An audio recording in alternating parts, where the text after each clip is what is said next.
It is a brisk Thursday afternoon. We are at Anoka High School, and we have the monitor that's working. Let's get that set up, Joe. We thought we weren't going to have the monitor here. The monitor's up. The umpires are here. We've got an overcast day here today. Things are looking up.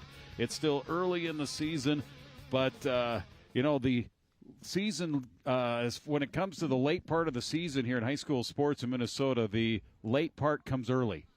It gets here quickly because here we're already, it's April 10th, 11th that we've had here this week, and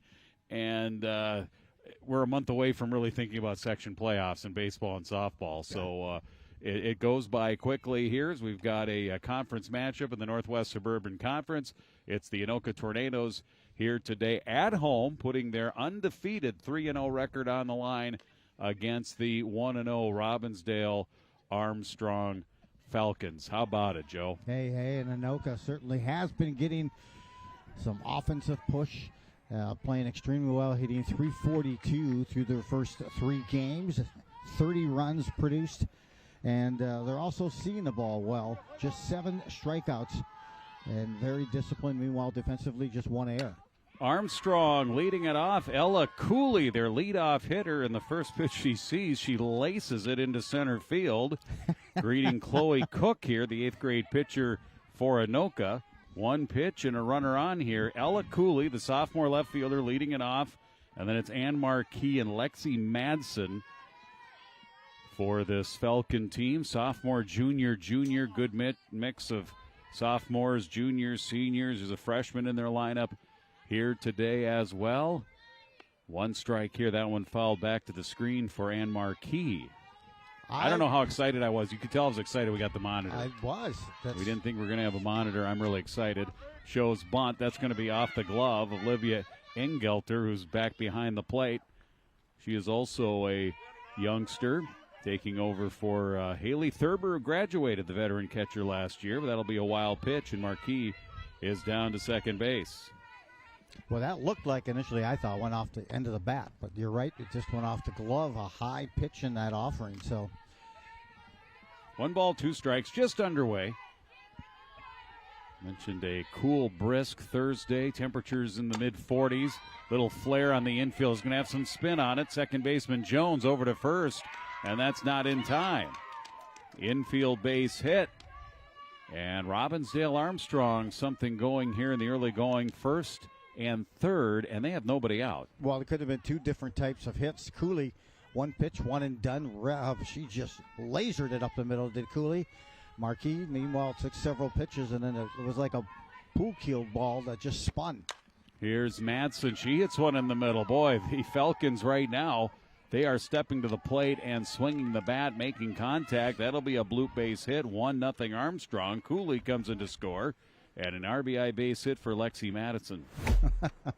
And they're wasting little time. Seeing the pitch, driving it, and time now for the coaching staff to come out and speak. As you mentioned, the 8th grader, Chloe Cook, on the mound, and having a pretty good season, 2-0 coming in today's matchup. And you see new head coach Morgan Pavarud, no stranger to Anoka softball, graduated Anoka High School 2016. So she played in the state tournament teams under Coach Tony Jasnoski, who stepped down and retired for family reasons here prior to this year. After 15 years, Coach Jasnoski, 275 wins, 3 state tournaments. And Morgan Pavarud taking over the program here this year. And the pitch is up high. The batter is Sydney Primer. Still nobody out, Joe. First and second here for Armstrong. Off speed here outside. Trying 2 balls and no strikes. Yep, trying to find a spot here as everything she's thrown over that's been a strike. They've pretty much driven up the middle and picked up 3 hits. That misses outside. 3-0. For first and second right now. Nobody out really for Cook and the Tornadoes. Just want to get an out here. And there's a called strike. Our home plate umpire is Don Bras, who was for several years, about 10 years ago, 15 years ago, was the head coach at Blaine. Now the activities director at St. Paul Johnson. And that'll miss on the 3-1, and the bases are loaded. Marquis to third, Madsen is at second, and Primmer's at first. Nobody out. Already 1-0 Armstrong. 3 hits in the inning and now a walk, and 1 run in. And the first pitch here to Anale Walvatny is a ball. 1-0. Popped up over our heads. That'll be out of play. 1 ball and 1 strike. Walvatny is doing the pitching here today for Armstrong. And Cook came in 4 2/3 innings, pitched ERA of 3. 1-1 pitch in the dirt. Engelter with the stop. Mentioned she's another young player. She's an 8th grader. Got 3 8th graders on their roster, a 9th grader and a bunch of sophomores. This is a young Anoka team as the delivery is low. 3 balls and 1 strike. Cook this season, she's 2-0 on the season. 4 2/3 innings pitched, 3.00 ERA. But in a big jam here, fills the count with the bases loaded 3-2.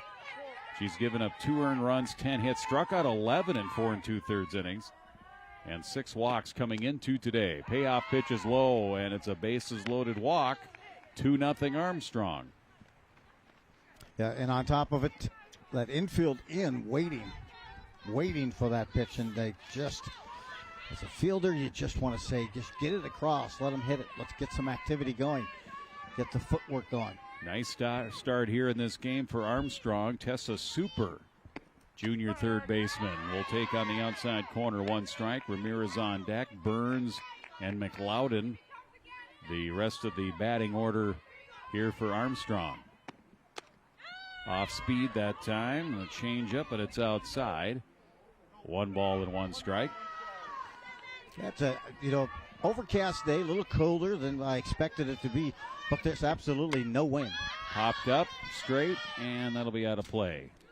Off the top of the backstop, 1 ball and 2 strikes. Armstrong 1-0 on the season. Last year they were 13-11, 6-6, 8th place in the Northwest Suburban.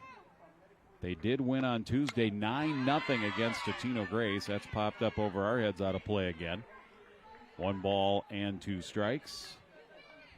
Chris Jacobson is the head coach. Her first year as head coach, coaching down at third base for Armstrong. She's been with the program for 10 years now. Swung on and fouled at the plate.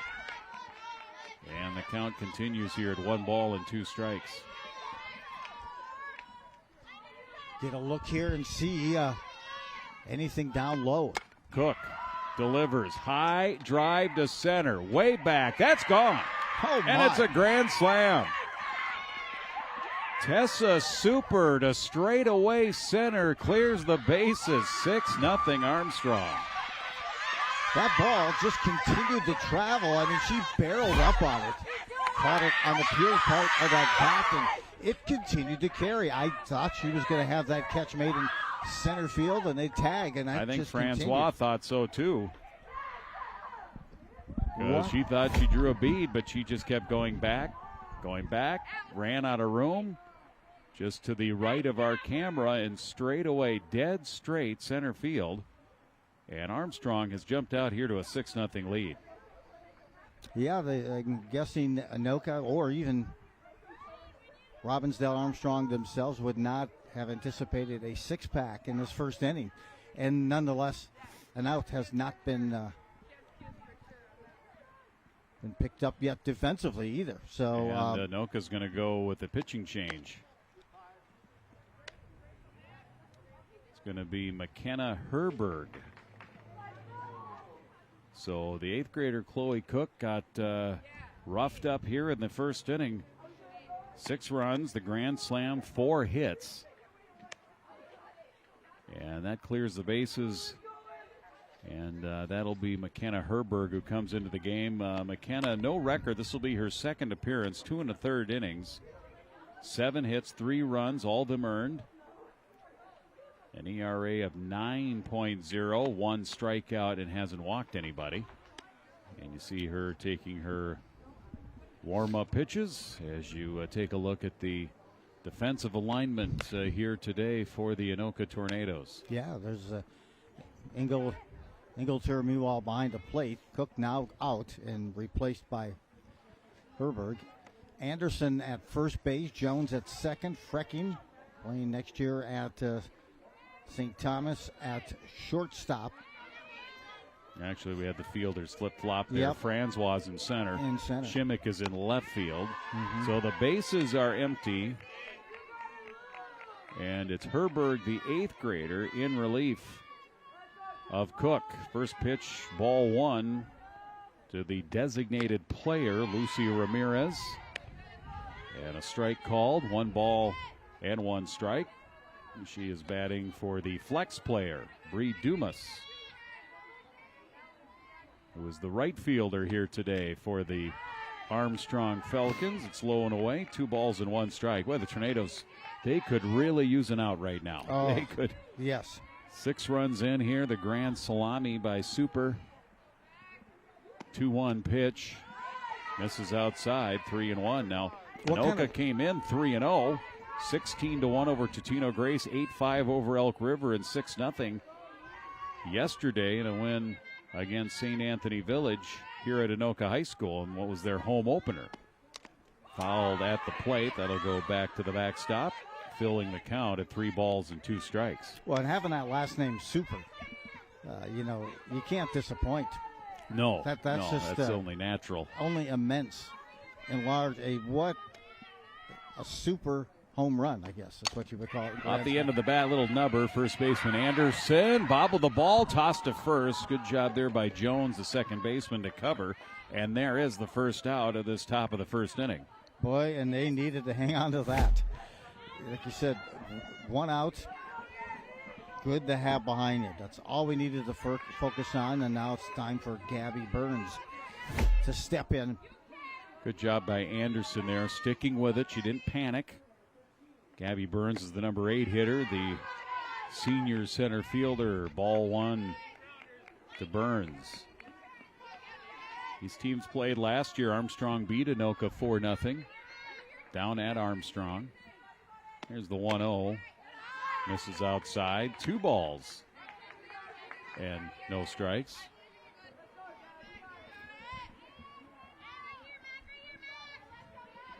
And outfield still maybe dropping back a couple extra steps. There's a foul tip. 2-1. McLeodin in the on-deck circle. 8 Falcons have come to the plate here in this top of the first inning.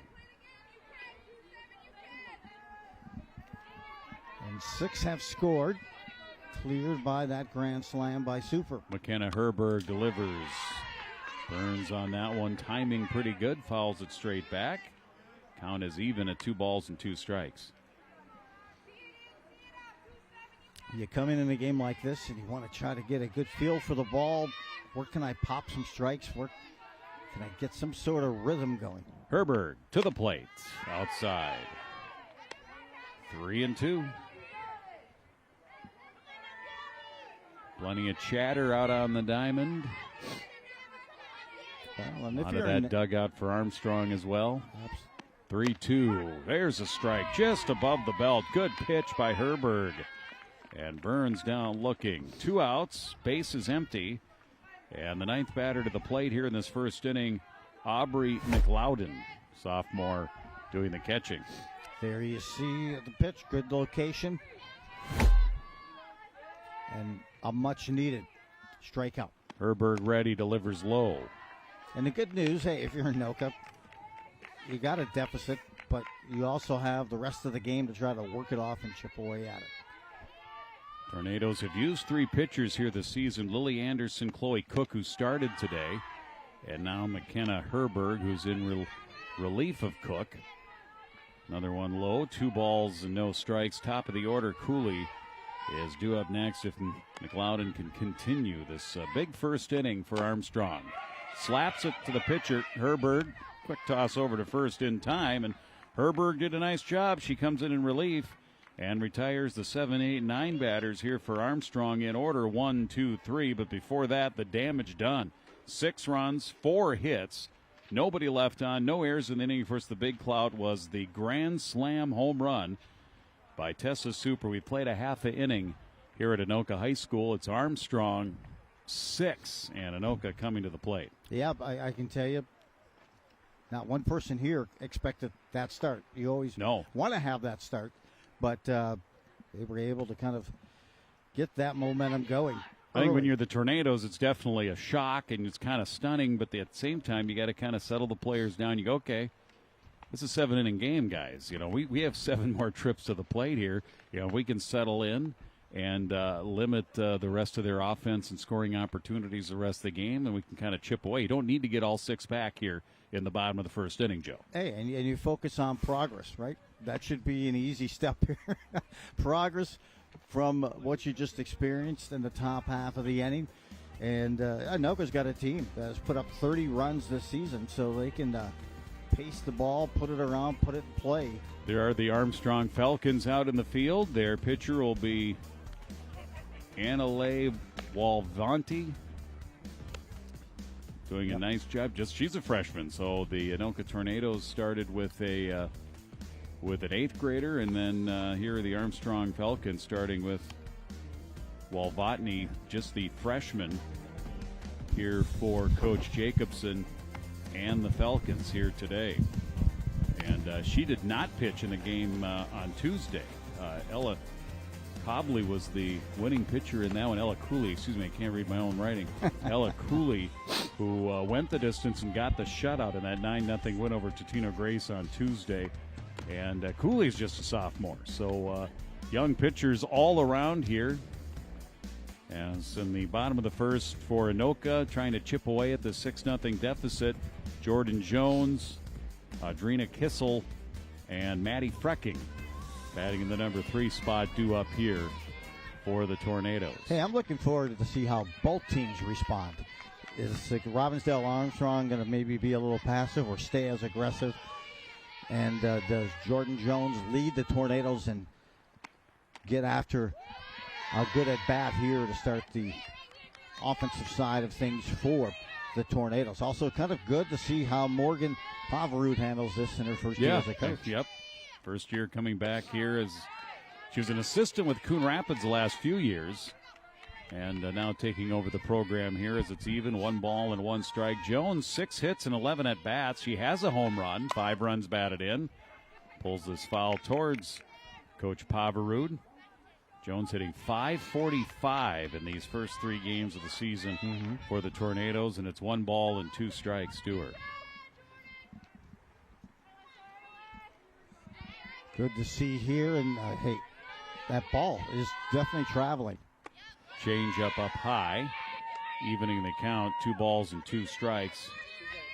Super's over at third, Madsen's the shortstop, Marquis at second base, Primers at first.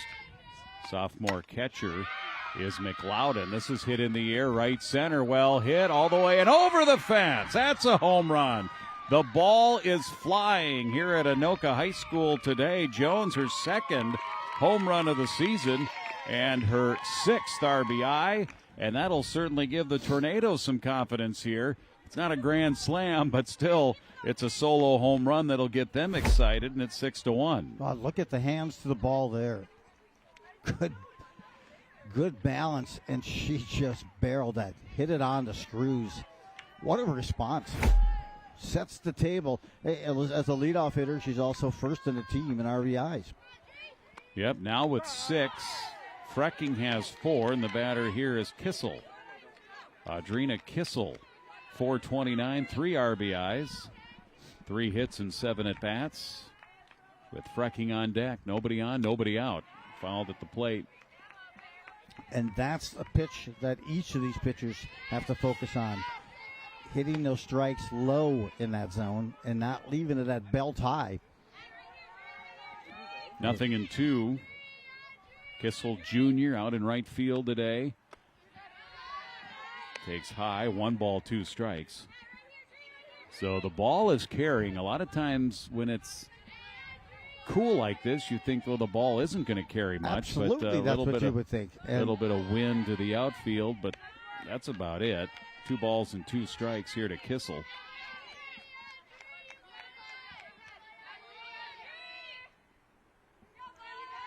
Reset the signs. Here comes the 2-2. in off the handle, foul ball. Yeah, lets that pitch kind of ride into the hands. And it continues 2 balls and 2 strikes. 2-2. On the ground to third. Nice pick by Super. Across the diamond, 1 out. How can you say it?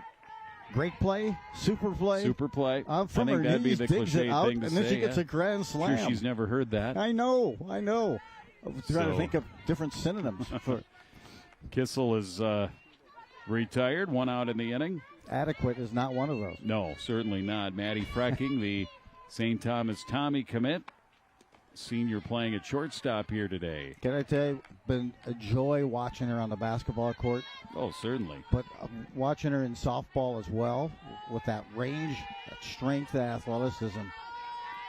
1 ball pitch. She's going to have 1 ball herself, and 1 strike. She's had a heck of a career here in Anoka. And 5 hits, 9 at bats, 1 home run, 4 runs batted in. Still just early in the season, but off to a good start with the bat. Takes the changeup, though, there for a strike. That looked like a yak pitch, right? It's just kind of suspended in midair. There. Boy, great changeup. 1 ball, 2 strikes. Probably a little higher than you want. Walvatney just missed outside, was trying to get the corner, and evens it up at 2 balls and 2 strikes.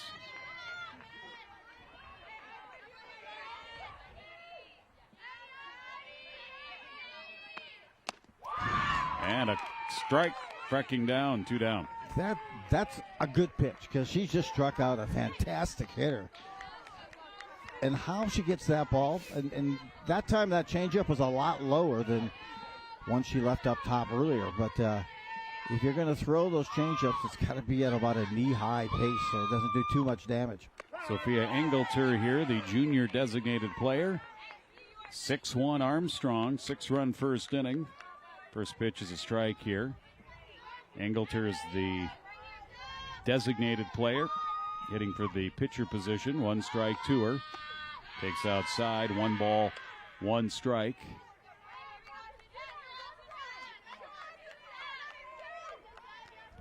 Sophia right at 500 here in the first 3 games. 3 hits, 6 at bats. She has 6 runs batted in. So she's tied with Jones for the team lead. Jones now 6 runs batted in. She started this inning with a solo home run that made it 6-1, but then since then, Walvatney has come back and retired Kissel and Frecking, and now is ahead of Engelter 1-2. It's a beautiful play by Super at third base as well. Otherwise, there's a chance for Anoka to maybe start stacking some hitters on the base path, but she diffused it. The Super made a nice play. And then that Frecking strikeout, that was signature. Wow. 2 balls, 2 strikes, 2 outs. Bases are empty. In the air, and a scoop catch there by Super. Did a nice job there adjusting kind of at an awkward spot there. Had to go underhand, scooped it with a little basket catch, and Anoka down here in the bottom of the first. They do get one of those runs back on the leadoff solo home run by Jordan Jones. But then after that, it was Walvatney going 1, 2, 3. We played 1 inning here from Anoka, 6-1 Armstrong.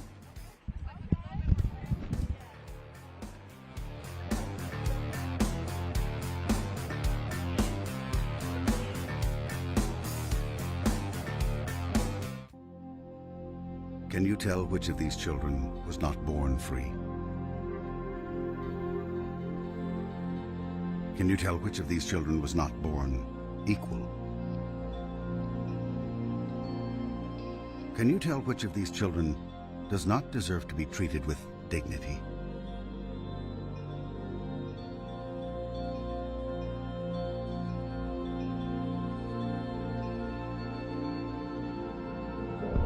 We can't either.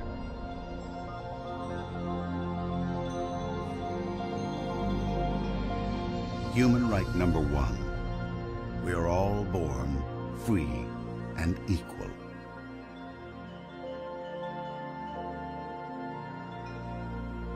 What are human rights? Find out.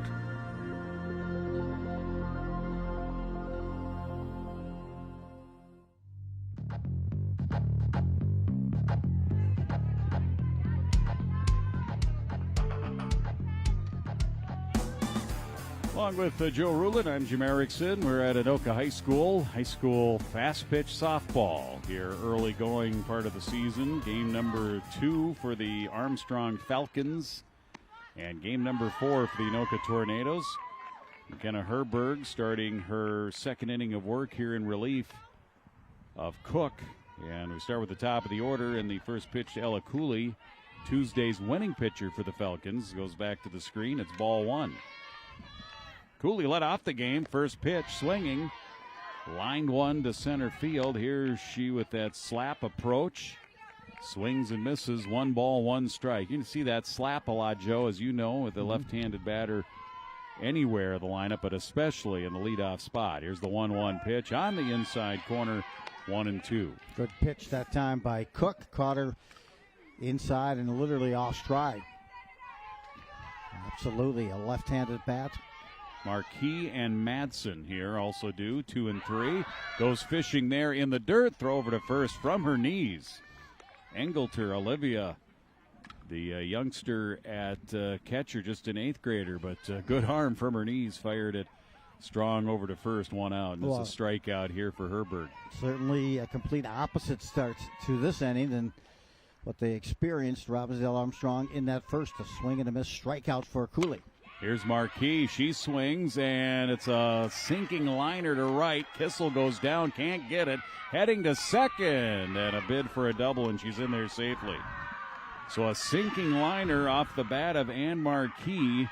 Kissel got a glove on it, but that was all she could get. So Marquis now a single and a double. She's on at second with 1 out for Lexi Madsen. Yeah, Marquis did not break stride. Just kept on the move, and if she did break stride, she would have been out because the throw was right there and a quick tag by Frecking. Madsen RBI single back in the first, fouls this one in the batter's box. 1 strike to Madsen.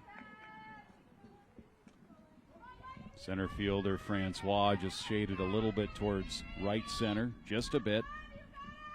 1 strike, roped into center, right at Francois. Runner had to hold up a little bit there at second, so Marquis will stop at third.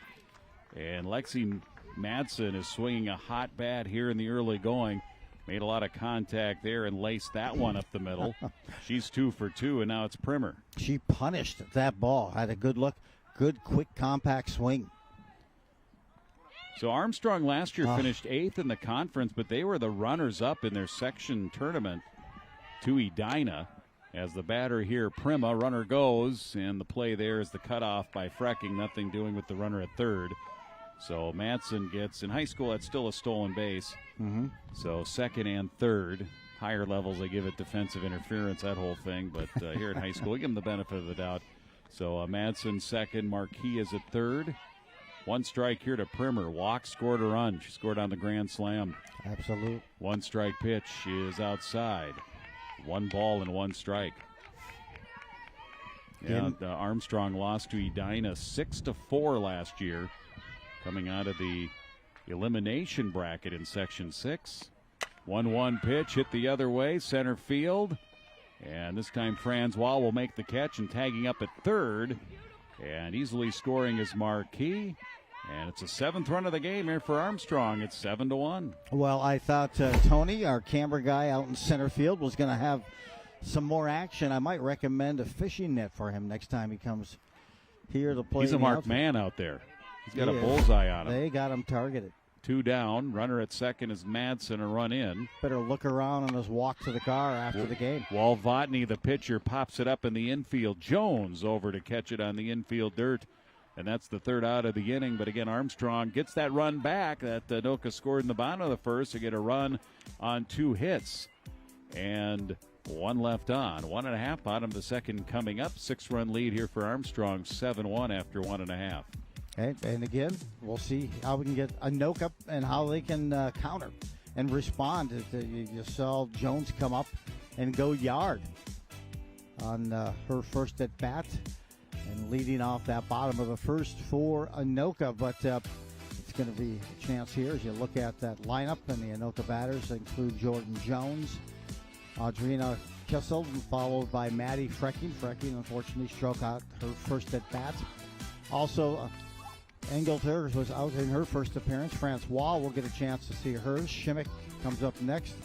And then it's Olivia Engelter coming up following. And Lily Anderson gets Brackvick. And then it's Chloe Cook, or that may have been switched out now that she is on the bench. Yeah, she was technically the flex player. So the new pitcher is in that spot. You mentioned before, McKenna Herberg coming in relief, and did a nice job to end the first inning, and then did give up the run in the second inning to make it 7-1.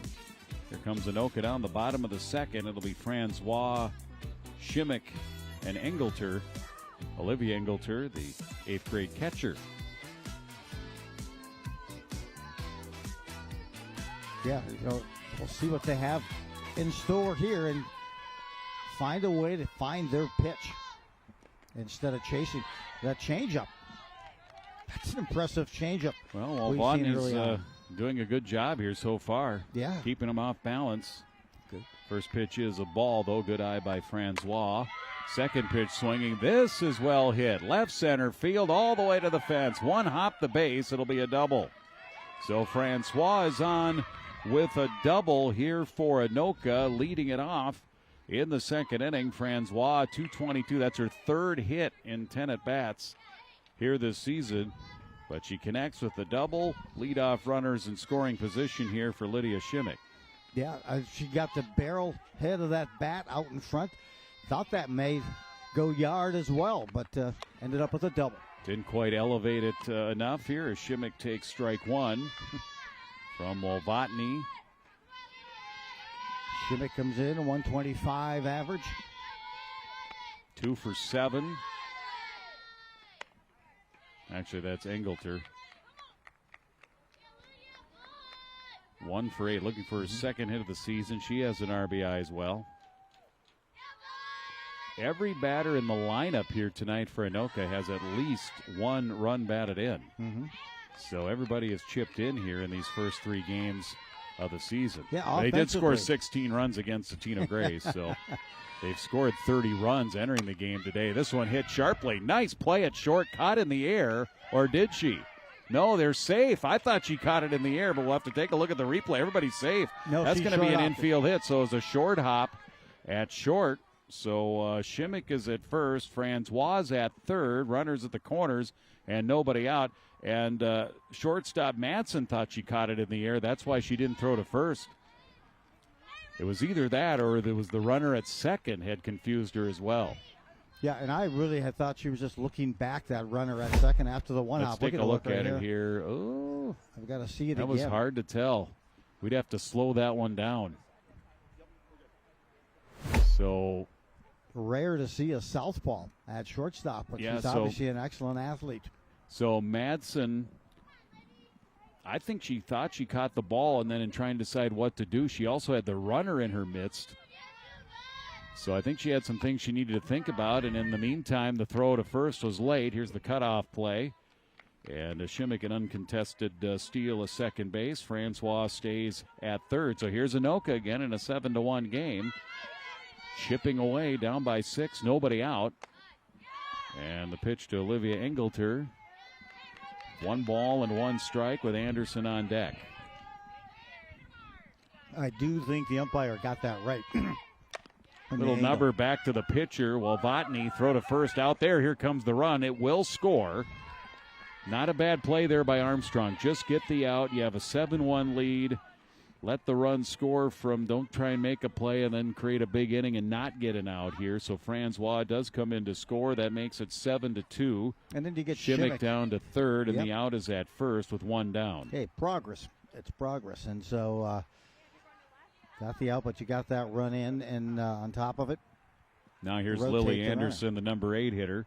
Sophomore first baseman.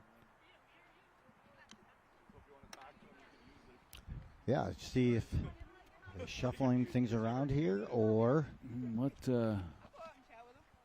So the Falcons have got something brewing here. Just a new mask, or we got a new pitcher coming in. That's not Mulvatny. So that's Ella Cooley. I'll see what I can find out. I'm not sure if it was an injury situation or something there, but Cooley, who was the winning pitcher in that 9-0 shutout on Tuesday, she'll get some warm-up pitches here for Armstrong. Cooley was out in left field, so they'll switch and get a new left fielder here as well for the Falcons. Joe's going to try and get the explanation on the pitching change here. So out in left field now, Wolvatny is out in left. So just a quick flip-flop.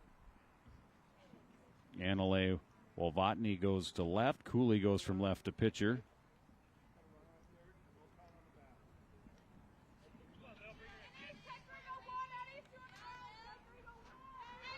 So one out, runner at third. Lily Anderson, the number 8 hitter here for Anoka, the sophomore first baseman.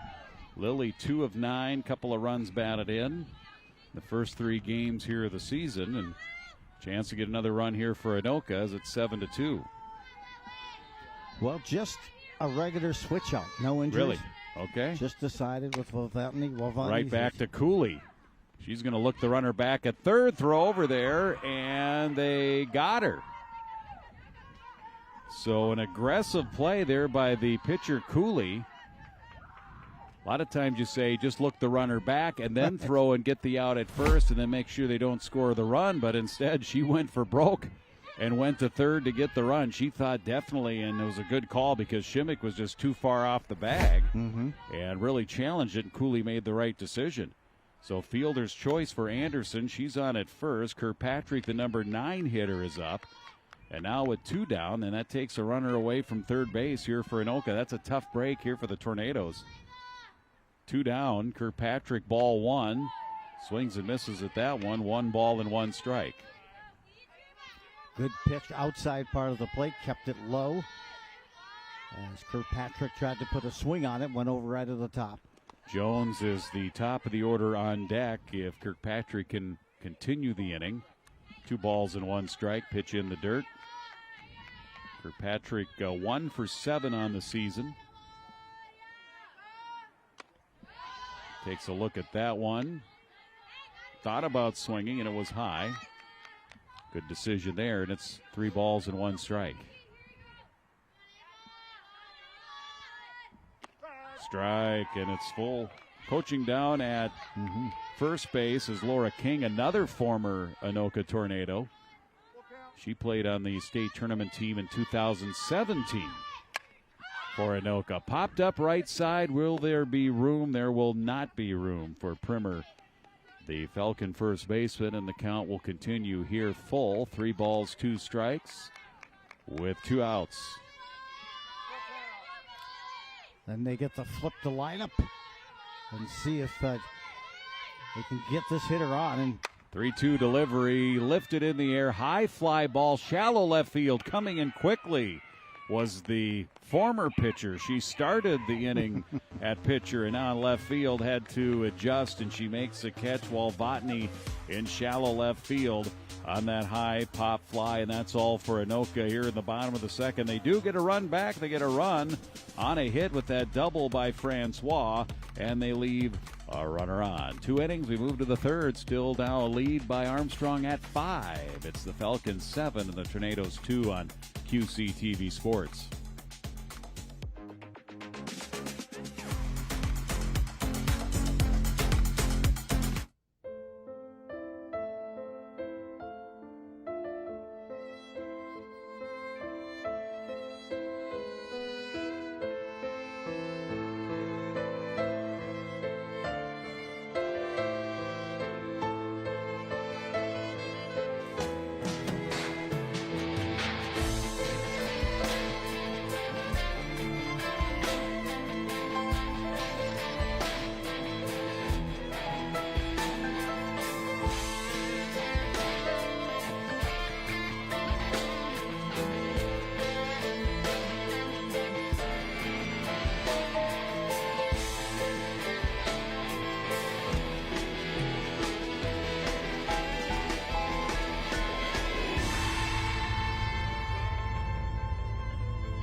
the third inning here. A cloudy Thursday afternoon. First pitch swinging here is Super. Slow roller, and the pitcher Herberg. Do you see the game that goes on with that name? You said Super and then Slow Roller. Slow roller. And so what's the Super Slow Roller? Richard. It's just a word association piece. I'll let it go. 1-3 scoring play there. Herberg retires Super. And now Lucy Ramirez, the designated player. One out, nobody on. Low. Ball one. Ramirez grounded to first. First out of the game after those 6 runs it scored for Armstrong in that big 6-run, 4-hit first inning. There's a strike. Herberg did a nice job popping the glove of the catcher Engelter. Maybe too cold to see some powder come out of that glove after she popped it. 1 ball and 1 strike. Delivered into the glove of Engelter that time, but outside. 2-1. You had mentioned how quick the softball season or spring sports go in Minnesota. It is amazing because you look at here, the April 10th, and you said it earlier, May 13th, their last regular season game. Bam. About a month from now, there's a strike. Yeah, you sneeze and you're halfway through the season, but, hey, they're all ready. They play through it. 2 undefeated teams here. Swing and a miss. And Herberg took a little something off of that. Ramirez way out in front. And she'll go down swinging. 2 up and 2 down. And Herberg doing a nice job in relief. Came in a tough situation. She was the winning pitcher yesterday. And then comes out and has to battle through, come in a situation. I'm sure she didn't expect to pitch in the first inning here today.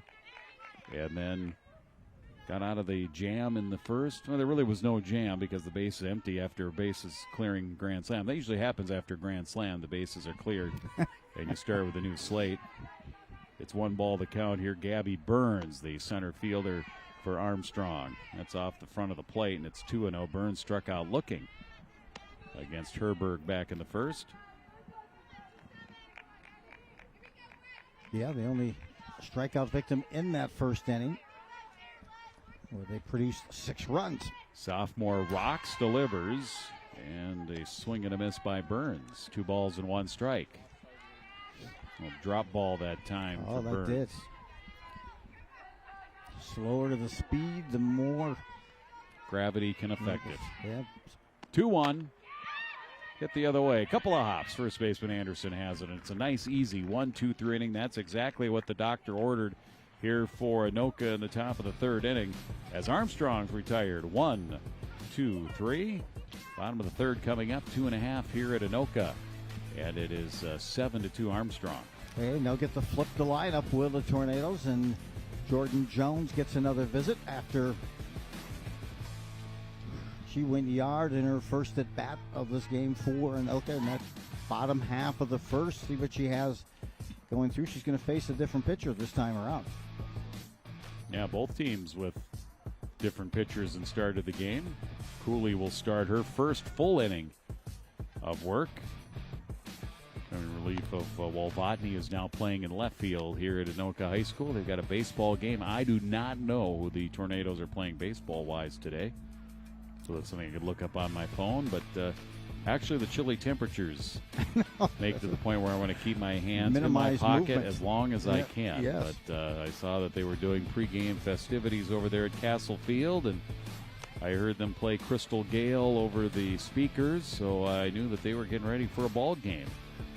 Just to the north of us here at the campus of Anoka High School. Well, they play tomorrow again, and they take on the Andover Huskies in a game that was moved. It was supposed to take place on April 3rd. Yep, same thing with the softball team. The Tornadoes were scheduled to host Andover in their season opener on April 3rd. That game's been rescheduled to April 23rd for Andover at Anoka girls softball. Top of the order here for the Tornadoes, down 7-2 for Jordan Jones. Jones, a single back in the first inning. Actually, I wrote it as a single. That, of course, is a home run. Solo shot. Hits it the other way on a line over the head of the right fielder Dumas. And that'll go all the way to the fence. Jordan's another extra base. She'll go to third. Is she going to try it? Here comes the throw. It is going to be in time for the out. So Jones trying for the inside. The Parker came in from the near side, tried to go the backside and get around that tag. Just couldn't do it. Let's take a look. She did not miss that inside the park homer by much. Had the stride, didn't break stride. The exchange in there and tight call. Wow. Tried to get that right hand in, like I said, get around the tag, but she was called out. So a bang play to start this bottom of the third inning. That'll be a triple, yep. And then she is thrown out, trying to extend it to an inside the park home run, 1 out. But when you see that hit again, ball inside, but she kept her hands inside that ball and got the bat out. It was a well-struck ball. Good job of hitting. Well, 2 at bats, and she has pounded the ball twice. She's got that cycle just about knocked out. Right, has a homer and a triple, unfortunately thrown out at home with 1 down, the batter being Kissel. Such a tight play at home. This one on the ground sharply and through the third baseman and into left field. Super unable to come up with that, and getting the extra base will be Kissel. That'll be E5. And the first error charge to either team out in the field. And it's a 1-out base runner. You see here, the ball just goes flat. And when you're playing in the spring, and it's skidded is what it did. Yep, it's almost sand trap, like a little bit. It'll stay flat. Number 3 hitter Maddie Frecking a chance. Down the line, fair ball. That hit the lip of the grass. It's still going to go all the way almost to the fence. That will score Kissel. Frecking is in at second base with an RBI double. It's a run in, and now 7-3. Oh, she turned on that offering and was waiting on it. It's interesting to see. Now watch this ball hit the lip of the dirt. Right there, it's interesting to know if it doesn't hit that lip like that, if it makes it all the way to the fence. Only thing that might have changed, that it could have been a triple. The run would have scored regardless, but Frecking could have had a triple had it not hit the lip of the grass. But still, she's at second base in scoring position, still with just 1 out for Sophia Engelter, the junior designated player. Engelter with a line to short in her first at bat. 0 for 1, and the Cooley pitch is a strike. Cooley comes back calm and fires not just a strike, but really towards the inside of that plate. That's the first pitch for the first run that Cooley has given up this season, and she had the 9-0 shutout on Tuesday against Tino Grace. Here's a little blooper in front of the first baseman. Primer having to deal with the spin. But the runner makes it safely to first, and Frecking is down to third. Engelter that time, Sophia got out of the box in a hurry, and she was rewarded for that because she just got by the first base player there who tried to swoop and wish with a tag. Third hit of the inning here for the Tornadoes. And again, you see that more in softball and baseball, the spin of the ball on those little bloopers, those little flares, and there's really nothing Primer could do. You got to let it bounce and then basically guess where the ball is going to go, what direction. And by that time, there was absolutely no play at first base, thanks to the hustle of Sophia Engelter, who's on at first. Frecking is at third. Here's the pitch to Francois, and that is through past a diving Madsen and into center field, and another run is scored. It's an RBI this time for Francois, and here come the Tornadoes chipping away here now at 7-4. That bat head by Francois, she's got the bat out there, snapped it off, a fast roller up the middle, an RBI. Frecking scores, 2 in already. And they're making some noise here, the Tornadoes, in the bottom of the third. We've got a wild one going on here today. Lydia Shimmick fouled to the right in front of us off the screen. Last night we had a fun finish. Absolutely, that was with great. The Champlain Park Rebels and the Minneapolis Southwest Lakers. Final was, what was it last night, 8-7 or 7-7? 8-7. Tying run was at third base to end the game. Throw over to first, a little bunt play. And that'll move the runners up. Sophia Engelter goes to third. Francois to second. So 2 runners in scoring position now with 2 down. And this is really a critical time. You got 2 ducks on the pond ready to go. You can, one swing of the bat, you can cut the deficit back to just 1 run with these 2 outs. And curious to see how tornado hitter here responds. Olivia Engelter, the catcher, fouls it straight back. Right at my melon. Off the screen, and it ricochets to the left. 1 strike here to Engelter, who grounded to the pitcher in the second inning. She's 0 for 1 today. Curious to see what Cooley will do, at least approach. 1 strike up high. 1-1. Boy, a base hit here makes it 7-6. More than likely something to the outfield. With 2 down, runners will be going. And that outfield is so deep. 1-1 pitch, just at the knees, and it's 1-2. Good location. Lily Anderson would bat next year. Such a tough ball to get up into the air, even if you do put a swing on it. Engelter back in. Here's the 1-2 pitch, low and in. 2-2.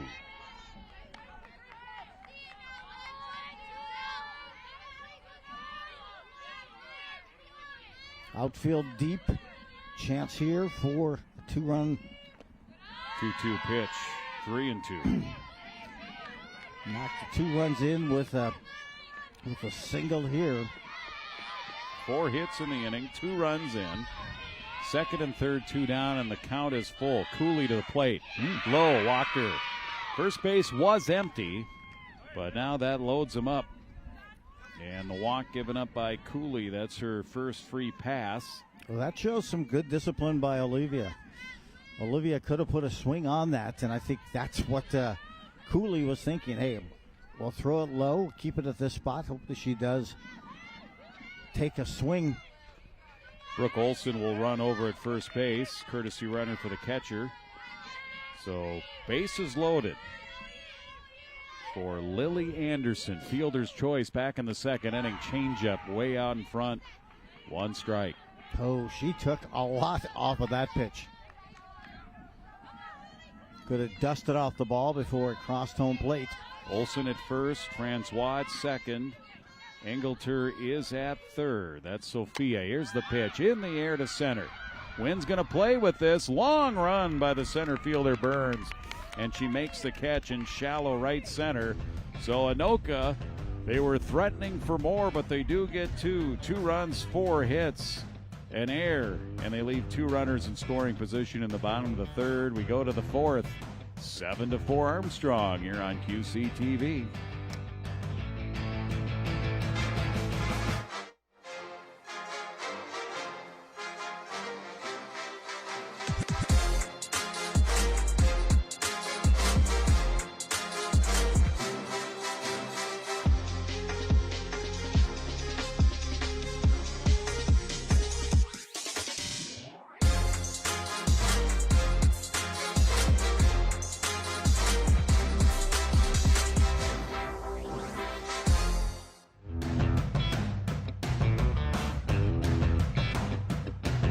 Review that batting order here for the Armstrong Falcons. If you missed it earlier, the only flip-flop that we've had, Cooley still batting in the number 1 spot in the lineup, and while Botany is in the number 5 spot, but they've changed positions.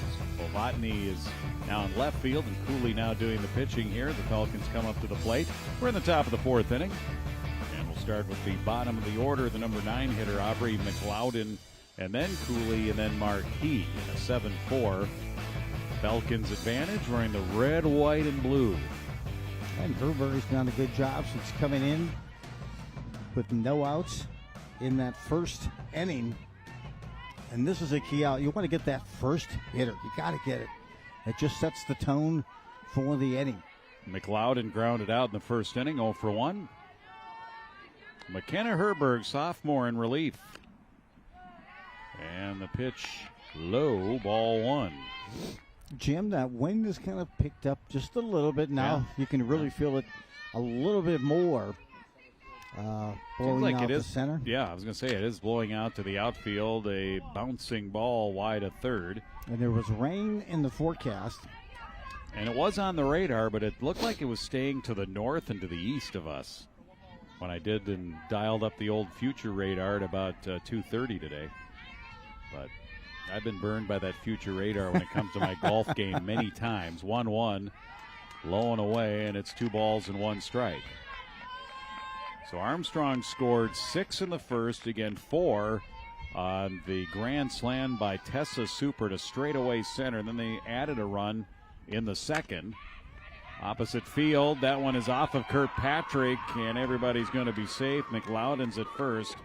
That'll go E5. That'll be the first error against the Tornadoes today, and McLeod is on as the leadoff batter. And you know what? Tornadoes have had just 1 error. That's just their second of the season. That's impressive. 1 error coming into this afternoon's game after 3 games. But yeah, especially when you consider it's so early in the season and you haven't played on a real grass field much, and maybe you've practiced in a turf dome.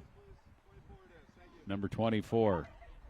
Thanks to the umpire, Don Brose, making sure so we can get and see what number that is. Maddie Schultz. Maddie Schultz is the courtesy runner for McLeod and the catcher. And hey, the number 9 hitter.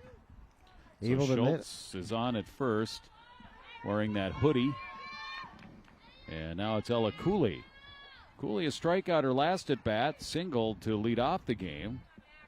Left-handed batter shows bunt, offers, and it's a strike, 1 strike. Hey, you talk about setting the tempo. Number 9 hitter gets on, but Cooley set the tempo in that first inning. 1 pitch, and bam, that ball was in the outfield. Yeah, and really the Falcons never looked back from that.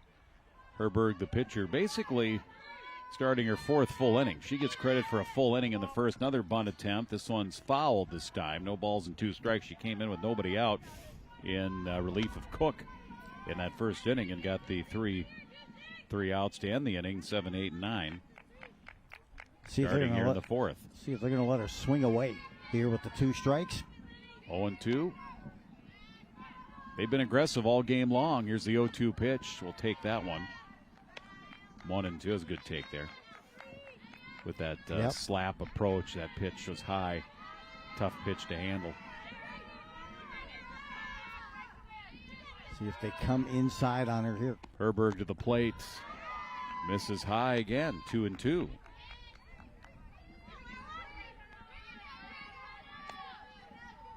See what the infield is still pretty much playing in, including Frecking at short. 2-2 delivery. Slapped off the glove of the pitcher, Herberg. They'll go to second and get the force out there. So that's going to be 1-6-4 for the force out. Cooley safe on a fielder's choice. 1-6-4 in the force out at second. 1 out. Runner at first for Marquis. Couple of hits here today. Good hands. Single and a double. You 2 for 2. Good hands by Frecking on that ground ball. It's so tough to play on these cold days. First pitch to Marquis. It's low. Runner goes. Throw down. Will be on the first base side. Stolen base for Cooley. Yeah, that play with Frecking. I mean, it's one thing. She kept her poise, even though it was off the glove of Herberg, the pitcher. Kept her poise, and despite that little extra added aspect to her play at short, still knew where she had to go, and that was she knew that she still had time at second base to get the lead runner. You can just see, I mean, you talk about her basketball, is multi-sport star here for Anoka High School. Great IQ for whether it's basketball or softball. This one's going to get away from Engleter, and that's going to allow Cooley in the wild pitch to head to third. So runner in scoring position now for Armstrong, leading at 7-4 and looking to add to that lead in the top of the 4th. Cooley moving station by station, ever so close. 1-1 with 1 down. Swing and a miss, 1-2. Good spot for that pitch. Outside part of the plate. She tried to extend, but went over the top. See, she goes change up here. 1-2 with 1 down. Comes in on the hands. Liner right at the center fielder, Francois. Here's the tag. The throw is cut off, and Cooley will score. It's 8-4. RBI sacrifice fly by Marquis. give her an RBI and give the Falcons an added run here on their lead, now leading by 4. Yeah, Cooley makes her way around. As I said, station to station. Finally home. And when you're pitching, every little run you try to find to your advantage. And Anoka was close to cutting their deficit to just 1 run last inning. 2 down for Madsen, and she rips one to the right center field gap. That'll be cut off by Francois. She'll be held to a single. And that's her 3rd hit of the game. Lexi Madsen, a single, 3 singles, and an RBI now, and she's on with 2 outs. Yeah, they put that pitch right into her wheelhouse. Good timing, good hands to the ball. Batter will be Primer, senior first baseman, a walk and a fly out. First offering from Herberg is a ball outside, ball 1.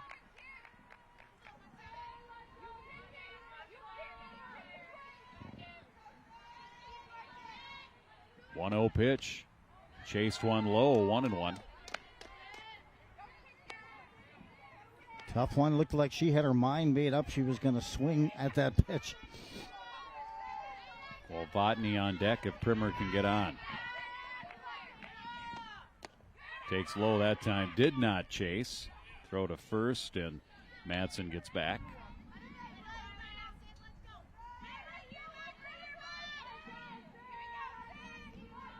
So right now, Robbinsdale has put up a run in each inning, at least one, at the exception of one. On the ground, backhanded, Frecking it short. Long throw over to first. She got her. Good backhand plant and throw by Frecking. Primer retired.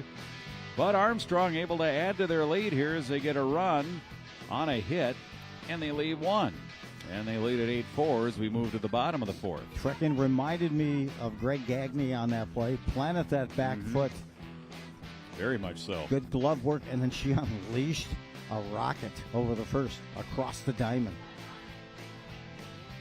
8 runs here on 7 hits for the Armstrong Falcons.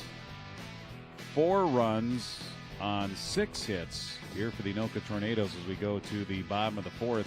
Take a look here at for the Anoka schedule that's coming up here for the Tornadoes. And Spring Lake Park coming up on the 15th, then travel to Blaine on the 17th, to Brainerd on the 18th, and then to Coon Rapids they'll host here on the 22nd, and hosting Andover here on the 23rd as well. Brainerd, one of the top outstate teams in the state of Minnesota. I saw that they were featured in the preseason rankings and the Star Tribune when they do their all Minnesota rankings. They had a player or 2 on their players to watch list. Maddie Frecking was on that list for the Anoka Tornadoes. And Brainerd's going to be certainly a formidable opponent. And what about on the 23rd? Some baseball history occurred. Like I said, that could be a need to know by Joe. On April 23rd, Hank Aaron hit his very first career home run. Well, it was just, was it yesterday or the day before? He hit number 715 against Al Downing. Yes, a lefty. Big Al Downing. Kirkpatrick leads it off here for Anoka in the bottom of the 4th. Down by 4. So it'll be Kirkpatrick, Jones, Kissel, 9, 1, and 2. And an equipment issue there for Super with the mask over at third. Quick timeout. And hey, you got to look here. So you get your number 9 hitter. And that's exactly what Robbinsdale Armstrong did last inning. Leading off the inning and reaching base. And Cooley was able to reach and advance around and at least get another run. So to get Jones on base, he can make contact with the ball. 1 ball, 1 strike. Roller to first. Easy play. Primer, 1 down. But, yeah, you'd like to see Jones hit with a runner on. She won't this time here in the 4th or 3rd at bat. And she has struck the ball well her first 2 times up. Cooley came in the 2nd inning with 1 out in relief of Volvatny, who's down left field. And here is Jordan Jones, 1 strike. Jones today led off the bottom of the 1st with a solo home run.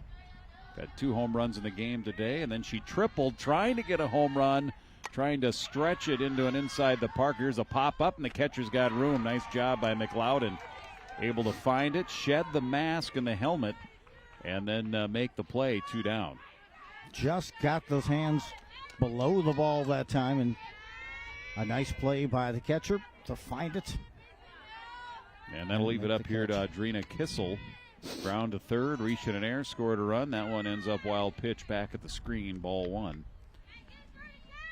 Frecking would be up next if Kissel can extend the inning for the Tornadoes. Robbinsdale Armstrong, kind of an interesting combination. A lefty at short, southpaw there, and one at catcher.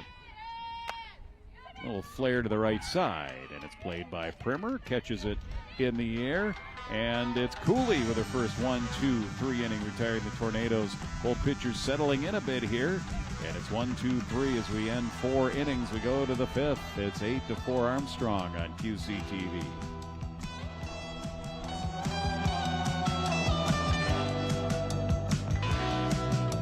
Food insecurity touches millions, leaving countless families unsure where their next meal will come from. It's a daily struggle affecting health, focus, and well-being. Cole with Anoka County Public Health here. You should know that this is a challenge we can meet together. By supporting local food shelves, starting community gardens, and learning about national food programs, we can turn the tide against hunger. Every can donated, every dollar given, every hand extended in help makes a difference. Let's unite to ensure no one has to go to bed hungry in our communities. Together, we can end food insecurity. Reach out, get involved, and make an impact at goanokacounty.org.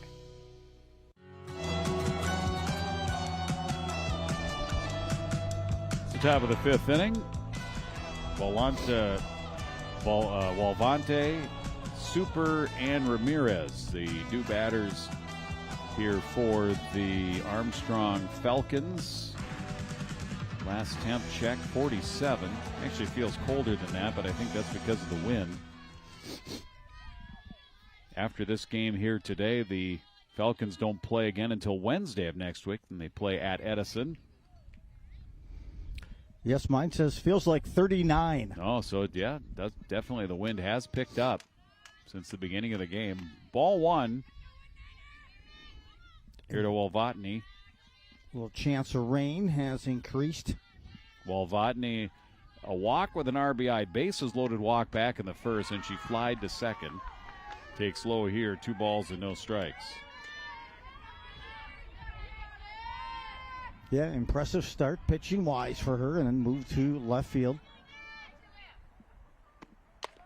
And Walvatny, slow roller, Herberg. Easy toss to first, 1 up, 1 down. You know, softball's one of those games that you can have a slow roller come back to you, but it's always something. There's like a spin or something. Oh, yeah. No ground ball is so innocent that something is not going to evolve. Plus, when you think about playing on a dirt infield, because you can get those cleat marks, and that makes for an irregular surface when it's rolling. It can hit a divot from a cleat in that dirt and can take a 45-degree angle change on you, a little more than you'd see on grass. So with 1 out, 1 ball, the count here to Super. Had the hit of the game, the grand slam, knocking 4 runs in to finish off a 6-run first inning here for Armstrong, and they were off and running. They've added 2 since, and it's 2-0 to her.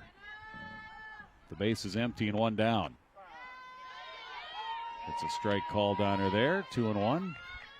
Yeah, their ball just continued to carry. At first it looked like it was going to be maybe caught the track just in front of the fence, but just continued to carry and find its way out of this. 2-1 the other way, slicing, and it is foul to the right of the foul line. Count evens up 2-2 with Ramirez on deck for the Armstrong Falcons. I was down to the campus at the University of Minnesota last week and saw kitten ball. Remember when they used to call softball kitten ball? Yes. It's a bigger ball, though. It was. We played that at summer camp, I remember. Swing and a miss on the drop pitch, and Super swings over the top, 2 down. Wonderful pitch there by Herberg. Picks up her 4th strikeout of the game. Excellent. Great spot. Good location. But they had how it was started and formed down at the University of Minnesota at the Station 19 where Buffalo Wild Wings is located. Is that where they invented kitten ball? Was it invented at the University of Minnesota? As Lucy Ramirez, the batter here, swings through that one. It's one strike. Ramirez, a ground out and a strikeout here today. You know, Herberg's done a nice job here for Anoka. After it was 6-0, she came in. She's given up a couple of runs, but she's kept the game close as there's a strike to Ramirez. She retired the Falcons in order in the third, and now 2 up, 2 down here in the top of the fifth. 0-2. Swung on and missed, struck her out, and it's a 1-2-3 inning.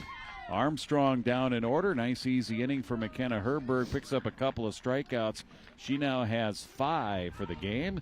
And we played 4.5. Anoka coming up here in their half of the fifth inning. Still 8 for Armstrong. Hey, and Frecking will be leading it off. Doubled and scored a run her last at bat. Certainly someone who can get some offensive punch going for this Anoka squad who came into this game. Jim scoring 30 runs in 3 games, 3-0. And I thought what was impressive was just the 1 error committed over those course of the 3 games. Just one here this afternoon in a cold, turning into a windy day. You know, the heart of the order coming up here for Anoka. 3, 4, 5. Frecking, Engelter, and Francois. We'll see what they can do here against Cooley. She can, at this point in time, coming in relief, she'd be the pitcher of record. Picked up a win in their only win. That was that 9-0 game, their only game of the season against Atina Grace on Tuesday. Armstrong had a 5-run third inning in that one to help spark their victory. So Frecking, a strikeout and a double and an RBI today. And the first pitch from Cooley is low, ball 1. That RBI for Frecking now with 5 on the season. Jones with that home run earlier. This one's hit well to left, back to the fence, and gone. Oh, did she keep? She kept that swing back, kept the hands back on that changeup. Third homer of the game, another RBI. We just mentioned Frecking with 5. That's now her 6th run batted in. Second that home is run of the tied set. for the team lead. Jones has 6. Sophia Engelter also with 6. And this is a 3-run game. It's 8-5. This is pure strength. She had kept those hips back. Sometimes they say, hey, lead with your hips and let the hands follow. Hips got out there, but she drove that over, kept the hands back, and went yard. Here's Sophia Engelter with a ground ball to second. 1 out. First pitch swinging there for Sophia, who had singled her last at bat and was 1 for 2. It hit the ball well in her first at bat, also a line out to short. But she's now 1 for 2, 1 down, base is empty. Georgia Francois, who is committed to play Division II softball at Minot. In the NSIC, there's a swing and a miss first offering to her from Cooley, strike 1. Hey, she's had a couple of solid at-bats, struck the ball well, come in hitting .222 on the season. 2 for 2 for the game and smokes that one right at Primer, and she spears it 2 down. Francois double single, and now a line out right on the screws at Primer, but now 2 down. That was a perfect call, Jim. Smoked is right. That thing was sizzling on the way down to first base. Caught it on the barrel of the bat. Look at the contact. Hands through. Poof. Shimmick bats for Anoka. Takes strike 1. 8-5. Armstrong leading Anoka. Tornadoes batting in the home half here of the 5th.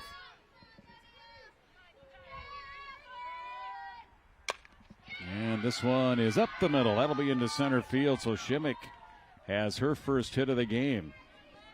Had a successful sacrifice bunt back in the 3rd, and here she has a single. That's the 7th hit of the game for Anoka, a 2-out base runner. And Olivia Engelter, the 8th grade catcher, will now bat. Walk and a ground out for her here today.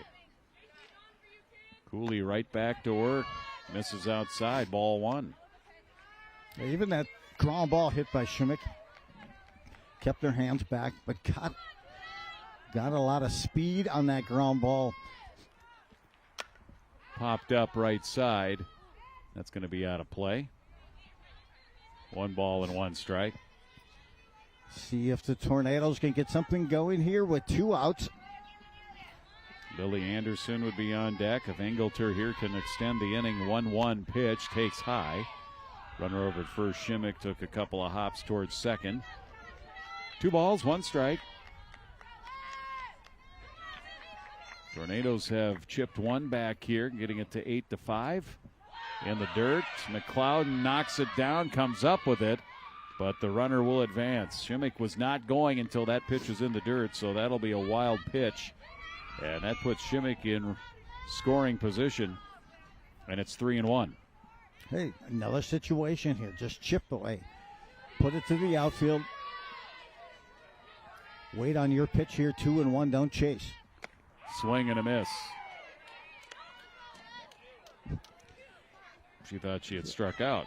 Engelter will go back up there. Hey, she didn't chase. That was just a very good pitch. Delivered full by count, Cooley. I think the home plate umpire said. I thought that there were already 3. I think that's what he said.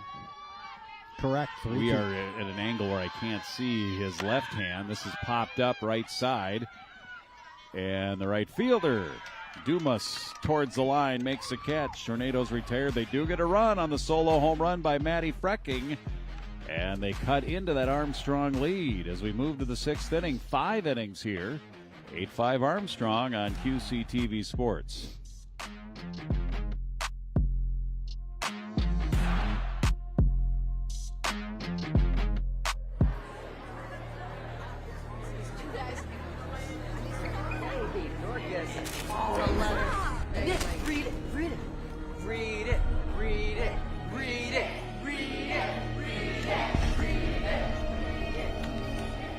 Yeah, I think you dropped this.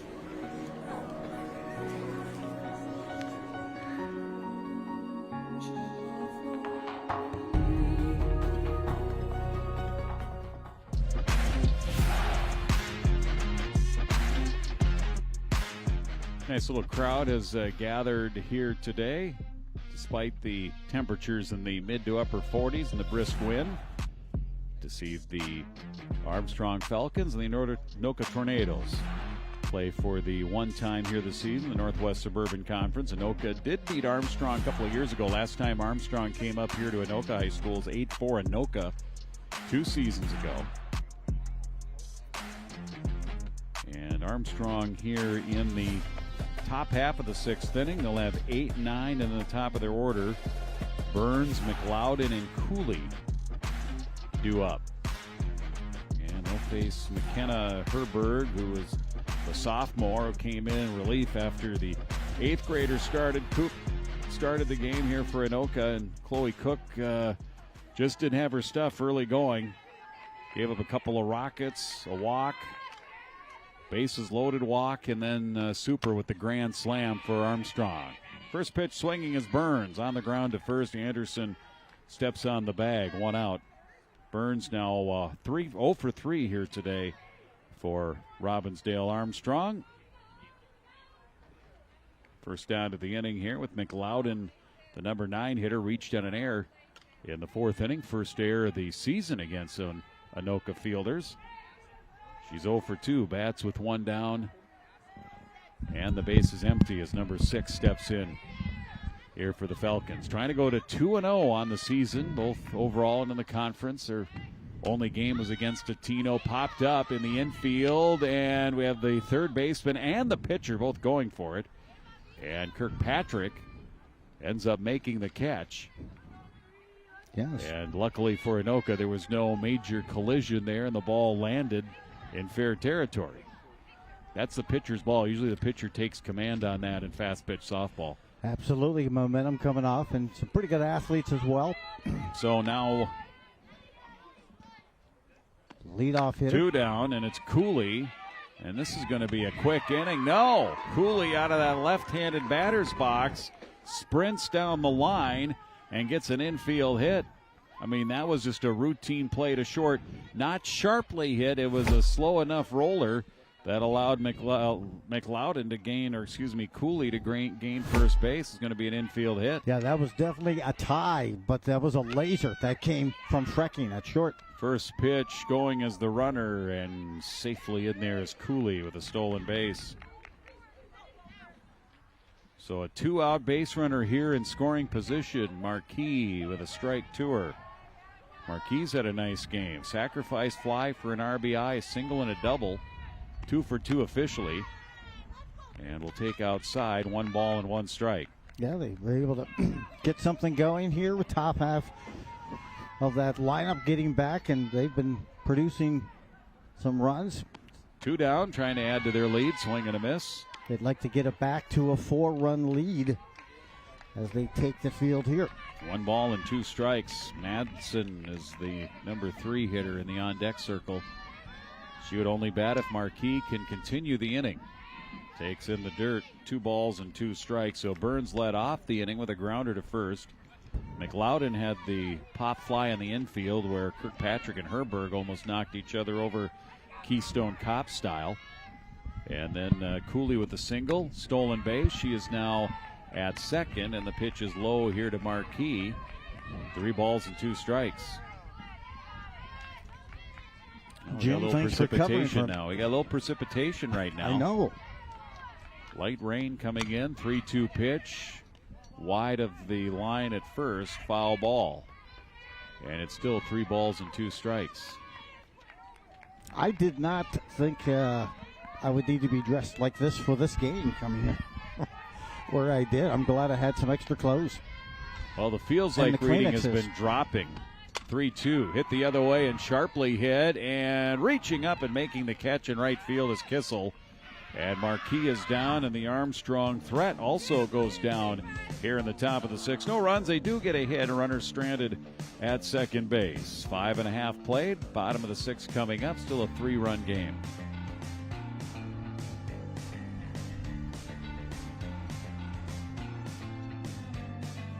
Definitely a ball that was hit hard.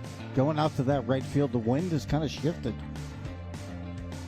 And now it feels like it's really blowing out more to right field as we take a look at the Falcons' upcoming schedule. At Centennial, they host Centennial on the 17th. At Andover on the 22nd. At Coon Rapids on the 24th. Park Centers, who they'll host on the 25th. And then they take on Rogers and host Rogers on the 29th. Cooley in the circle on the rubber, taking her warm-up tosses here. Again, starting now would be her 4th full inning. She's gone 3 2/3 and has given up 3 of the 5 runs, but still also the pitcher of record here at this point. She's going to face the Tornadoes' Anderson, Kirkpatrick, and Jones. In the bottom of the 6th inning, Tornadoes have 2 more cracks at it here. They've been trying to battle back all game long after falling behind and being stunned a little bit here in their home field. 6-0 in the 1st inning. Yeah, they got punched in the jaw and the chin coming right out of that 1st inning. Lily Anderson 0 for 2, fielder's choice, and a fly in the center here in the game today. First offering from Cooley. Bounces out in front, 40-footer, and it's ball 1. Well, just keep chipping, hitting at it. 1-0. This one bounced off the plate. Third baseman Super cuts in front. Nice play over to first, and the stretch by Primer also helps to get Anderson 1 out. Hey, great play at third by Super. She got down, got that glove dirty, but really rotated her hips and made a strong throw. And as you mentioned, a nice stretch and reach by Primer. Number 9 hitter is Ava Kirkpatrick. 0 for 2 today as well. If you're the Falcons, well, I think I'd rather face Jones with 2 outs and the base is empty. 1-0 to Kirkpatrick. Rears back, called strike with Jones on deck for the Tornadoes. Again, while Vodney was down left field, pitched the first inning and a third, 2 runs, a couple of hits and a strikeout. And then she was taken out for really no reason. She wasn't really struggling, no injury. Coach Jacobson said she just wanted to make the change. That's basically what she said on that one. So she's the coach, right? She is. Here's the pitch high. And it's 2 balls and 2 strikes. You know, sometimes that she knows her players. Maybe she saw something that she didn't like or just thought Cooley would be better in this situation. And, you know, I never want to blame anyone. Popped up to the right side, foul territory, room for Primer, and she's got it. Just at the fence, beyond the first base dugout, 2 down. Good job there by Primer keeping with it. But as I said, don't like to blame anyone, but the weather certainly changed when she left as that pitcher and went to left field. Yeah, sometimes those things, the butterfly effect, one little thing can affect many, many, many things long ways away. Jones bats. And now the climate. In the leadoff spot. Home run, triple, although she was thrown out at home trying to extend it to a home run. And a pop fly to the catcher back in the 4th. Officially 2 for 3. Hits this one high in the air to center. Well hit. It's carrying. Burns to the fence. It's gone. Second home run of the game for Jones. 2 homers, a triple, and now it's 8-6. How about that? Just a great swing of the ball. Short, compact, and catches that barrel on it. Just textbook. Well, Anoka flexing their muscles here today. They had 2 home runs coming in. Jones had 1, so she now has 3. And Frecking had a home run coming into the game as well, so now she has 2. So the 2 home run hitters who had home runs coming into the game, adding to their totals, take advantage of that wind blowing out to the outfield. It's a 2-run shot, or a 2-out shot. Solo home run. That's the one thing about the Tornadoes here. They've been hitting their home runs with nobody on. Exactly. Armstrong hits their home runs with the bases loaded. That's the difference of the game right now. It's 8-6. Swing and a miss to Adrina Kissel. Plus, Tony is a magnet out there in center field today on the camera. Yeah, for QCTV. No doubt about that. Engineering them like magnetic planes personality out there. Although as magnetic as he is, you wouldn't think he'd be able to work around electronic equipment. Yeah, it's true, very true. 1 ball, 1 strike. Little looper, that's going to fall down the left field line. While Vodney was swung way towards left center, and that gave plenty of room there for Kissel to plop that one in safely. And Tornadoes aren't done yet here in the bottom of the 6th. The 2-out base runner with Kissel on at first. And here comes the heart of the order for the Tornadoes with Maddie Frecking. Hey, double and a home run, 2 runs batted in. You either want Jones up or Frecking in this situation. And the pitch is a strike. 1 swing and this thing's tied up. Tornadoes 3 home runs in the game, 5 for the season now. 1 strike to Frecking, the future St. Thomas Tommy. And a called strike, 0-2. Excellent pitch. Made her kind of reach for that particular swing, but the location was key. I'll bet you she won't see a changeup. Cooley waiting for the sign, and her and McLeod are going to want to talk things out. McLeod takes a trip to the circle here. Cooley pulled the string on Frecking last at bat, and so she had the strength where her hips were in front, but got her hands through and took it yard. Kissel at first. Here's the pitch. It's popped up. It's in the infield. Cooley, the pitcher. And she fumbles it, but she's able to recover and make the catch. Oh, that one squirted out of her glove, but she was able to find it and react to it and then secure the ball in the second effort. Take a look at that. Oh, good hand-eye coordination to end the inning and retire Maddie Frecking. That was a sky ball off of her bat to end the bottom of the 6th inning, but Anoka strikes again. They do get a run and a couple of hits. The home run from Jones, and we go to the 7th. It's a 2-run game, 8-6 Armstrong.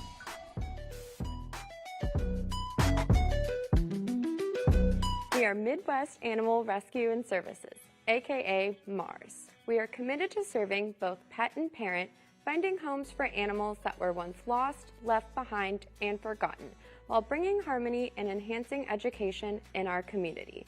We started in 2006 and have a 98% adoption success rate. With the help of our community and people like you, Mars has saved over 21,000 animals. All of our animals live in foster homes as family members. Once they get adopted and go home, they stay home. We have a nonprofit veterinarian.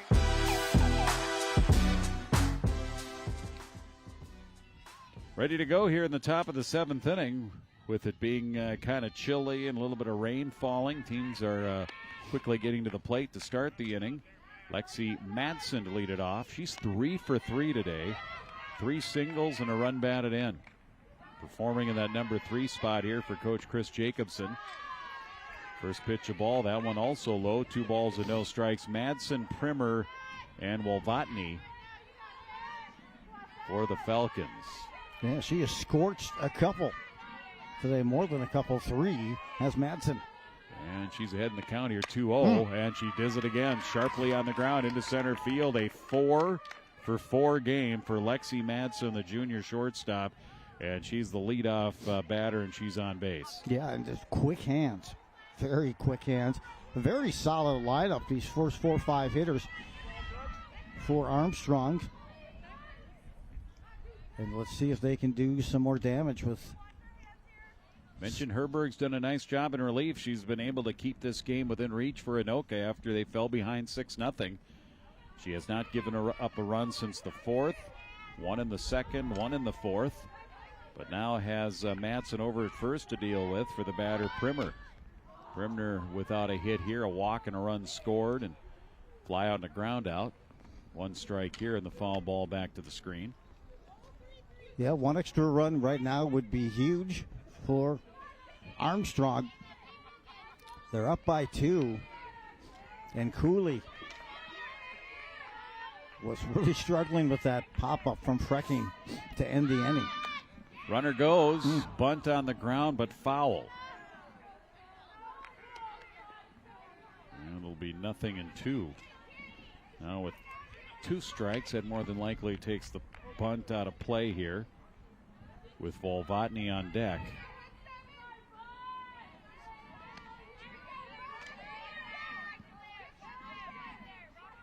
Herberg to the plate, into the dugout, and it's 0-2. Herberg, your main job here is to keep this an 8-6 score. Give her team the best chance that they could have to try and come up with 2 in the 7th, bottom of the 7th, to tie this game, or win it in the bottom of the 7th. 0-2. Outside, 1-2. And she's, essentially thrown a complete game coming in. Basically, with yes. no outs. I mean, not technically, but correct. Innings-wise, because she gets credit for a full inning, getting all 3 outs in that first. This one's going to bounce, and at the plate, runner will advance. And you can feel those weather conditions diminishing. And really, she mentioned some light drops, a little bit more. 2-2 is the count. You can hear it in our microphones as well. The wind stronger than it was earlier, and you can see some of the mist and the light rain. Back to Herberg, the pitcher. 1 play, and that's over to first, 1 out. Runner, little insurance. Now 60 feet away with Lexi Madsen down to third with 1 out. And Annalee Wolvatny out in left field again. Started the game on the rubber as the pitcher. Now out in left. Chance to add to that lead. And that's going to bounce away. A wild pitch, and that insurance run will score. 9-6 Armstrong. A great afternoon for Madsen. Coming around, that's a key run. She has struck the ball well, put a good swing on, and a huge run. At 9-6 now the lead for Armstrong. 2 balls and no strikes now for Wolvatny, and Super is in the on-deck circle. Base is now empty with the 1 out. But a crucial run on both sides for both the Falcons and the Tornadoes, making it 9-6. Swung over the top of that pitch. 2-1. If you're wondering for Anoka in the bottom of the 7th inning, they will have 4, 5, and 6. Mm-hmm. Engelter, Francois, and Shimmick. 2 balls and 1 strike. And it's low, 3-1. That's why that out that Cooley picked up on the Frecking pop-up was such a critical out. A chance for Frecking to tie it up. But certainly Francois has hit it and had some great at-bats here today, too. So 3 balls and 1 strike. Inside out swing. Opposite field's going to drop in there for a hit off of the glove of Jones. But a base hit here, and the Falcons with a base runner here in the top of the 7th inning, already adding to their lead. And now with the base hit by Wolvatny, her first hit of the game, she's on at first base for Tessa Super. Super, the grand slam in the first, ground out and a strikeout. A high, towering, majestic fly ball in the first inning for that grand slam. Straightaway center, just to the right of our QCTV truck and the center field camera. if it was a night game, it would have been a moonshot. 1 ball the count here to Super.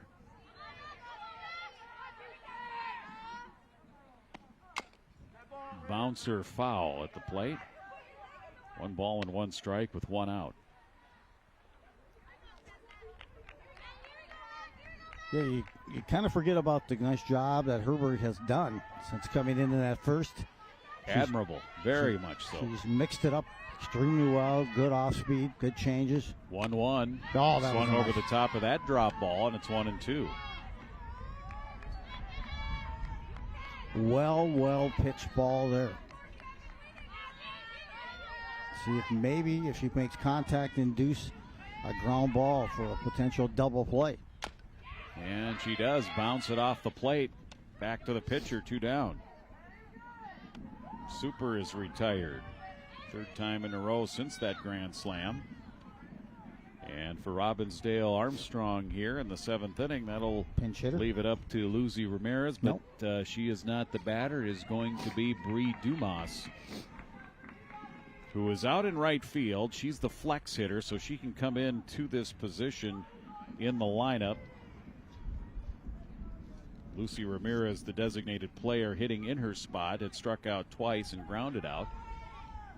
So Dumas getting a chance. She's a junior out in right field, gets to swing the bat here with 2 down. Runner now at second after the ground out.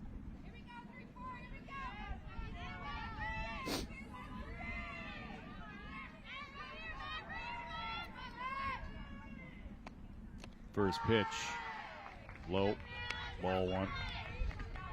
Yes, and Jim, I've just about emptied all the Kleenexes in my car. All right, well, So maybe we we see. can find some leaves out here or something, some grass. Here's a called strike, 1 ball and 1 strike. My goodness. Sure, there's probably, where's the tarp that they cover the field with? Maybe you can use that. Maybe just put it underneath me. 1 ball, 1 strike with 2 down. Herberg trying to get her team to the bottom of the 7th, and a swing and a miss and a change. 1-2. I just admire pitchers who have that confidence to throw that off-speed pitch, but execute it so well and watch that thing drop over the top of a big swing. 1-2 pitch. Ooh, just missed. Off the outside part of the plate. 2-2.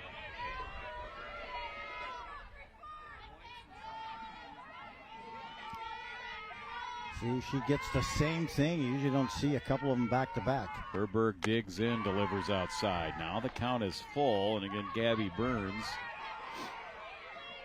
is due up. Gabby's sporting the short sleeves. Look at her over there. Didn't notice that until now. Like that. Off-speed pitch coming here. 3-2, and got her. Had her chase that pitch up and away, and Dumas, the pinch hitter, the flex player coming in to bat in that number 7 spot, goes down swinging. But Armstrong, they do get some insurance. They add their lead. They get the run on the base hit by Wolvatny. The wild pitch actually scored the run Regardless of how it scored, it gave Armstrong back a 3-run lead. It's Armstrong 9, Anoka 6. Last chance here for the Tornadoes coming up in the bottom of the 7th. Take a look at what's coming up for QCTV in the broadcast schedule. It's girls lacrosse. It's going to be Anoka at Champlin Park. That takes place on the 21st, and then back to the 14th. It's going to be baseball, Champlin Park versus Andover. That'll be a good battle coming up, and then Totino Grace versus Champlin Park, followed by boys volleyball, Plain versus Anoka. Falls on the 16th. So, how about that boys volleyball? I haven't seen one yet. I've got one coming up. I'm anxious to see that. First year ever of MSHL sanctioned boys volleyball. It's been a long time coming. Yeah, I'd say you see a lot of good athleticism out on that court. Can they elevate? They may need to put to track the speed on some of those kill shots. The velocity is unbelievable. Well, Anoka coming in here, 6 runs on 10 hits in the bottom of the 7th inning. And they have Sophia Engelter, the designated player, and then Georgia Francois and Lydia Shimmick, their last hopes here. They're trying to keep the balls dry. There is a pretty consistent light rain right now, a mist that is falling. And they're going to switch out right fielders as well. I think the head coach was having a conversation. Looks like Maddie Schultz is going to go out. She had come in as a pinch runner earlier in the game, or a courtesy runner. And she's going to set up and take Dumas' spot out there in right field. So defensive adjustment here for Armstrong. And again, Anoka in the cold and the mist right now. Have to keep it together. Got to forget about the conditions here and try and get 3 runs in the bottom of the 7th inning here against Anna Cooley. And Ella Cooley delivers a strike, 1 strike. Engelter with a single, a ground out, and a line out, 1 for 3 today. 1 strike to her. Popped up and foul. 0-2. You know, we occasionally speak about win probability. I think it goes extremely high if you get this leadoff hitter. Oh, definitely. Poor Robbinsdale Armstrong, That's leadoff hitter. Huge. Just. Especially, you know, whether it's a 3-run lead, 2-run, or 1-run lead. 0-2. Off the end of the bat the other way, and that's foul into the first base dugout, and it continues at no balls and 2 strikes. Ella Cooley came in with 1 out in the 2nd, and she has kept Anoka somewhat at bay. She's given up 4 runs of the 6. And here comes the 0-2. Popped up in the right side. Shallow right field. Second baseman Marquis is out, and she got turned around. And Engelter will be safe, and there is the leadoff batter on base. Okay, we'll give her a hit on that. 11th hit of the game for the Tornadoes. Or we could call it. Now the tying run is in the on-deck circle. Instead of win probability, it's tie probability. Georgia Francois bats, nobody out, the runner at first. And I like how she's been swinging the bat today. And that one's going to skip past McLeodin. And a little bit of momentum here, a little activity, a little energy coming out of that Anoka dugout right now. And a runner in scoring position. Again, they need 3. 1 ball here to Francois. Double, single, RBI. And 2 for 3 today. And a bit of a meeting there in the circle here at the infield of the Armstrong Falcons. Yeah, and with a light rain coming down, that ball is slick. As a fielder, you sometimes gets into your head how you want to grab it, make the throw. Ball 1 to Francois. Shimmick waiting in the on-deck circle. Yeah, Francois is somebody you certainly want up in this situation. She has squared up on the ball all afternoon. One ball pitch to her on the ground to the shortstop. Madsen knocked it down. She won't have a play. Everybody's safe. That one will be an error. Second one charged here today to Armstrong. And Anoka's got something cooking here. 2 on, and the tying run coming to the plate. Nobody out. Yeah, can't you feel it? The flow, it's not only the cold, but the flow and also some momentum. They feel like they got... It's Shimmick. Singled her last at bat. Hits this one to right center field. That's in the gap. That's going to go all the way to the fence. That'll score at least one. And Coach Pavarud will hold Francois at third. It's a double for Shimmick. And look out. Here come the Tornadoes. It is 9-7, and the tying run now is at second base. Oh, did she get her hands through that? And what bat whip on that to the gap. Jeez. So an RBI double by Shimmick. Francois is at third. Shimmick at second. And here is Olivia Engelter. Fouled to the right side over the dugout and out of play. Engelter here today, the catcher. Walk, ground out and a fly out. 0 for 2.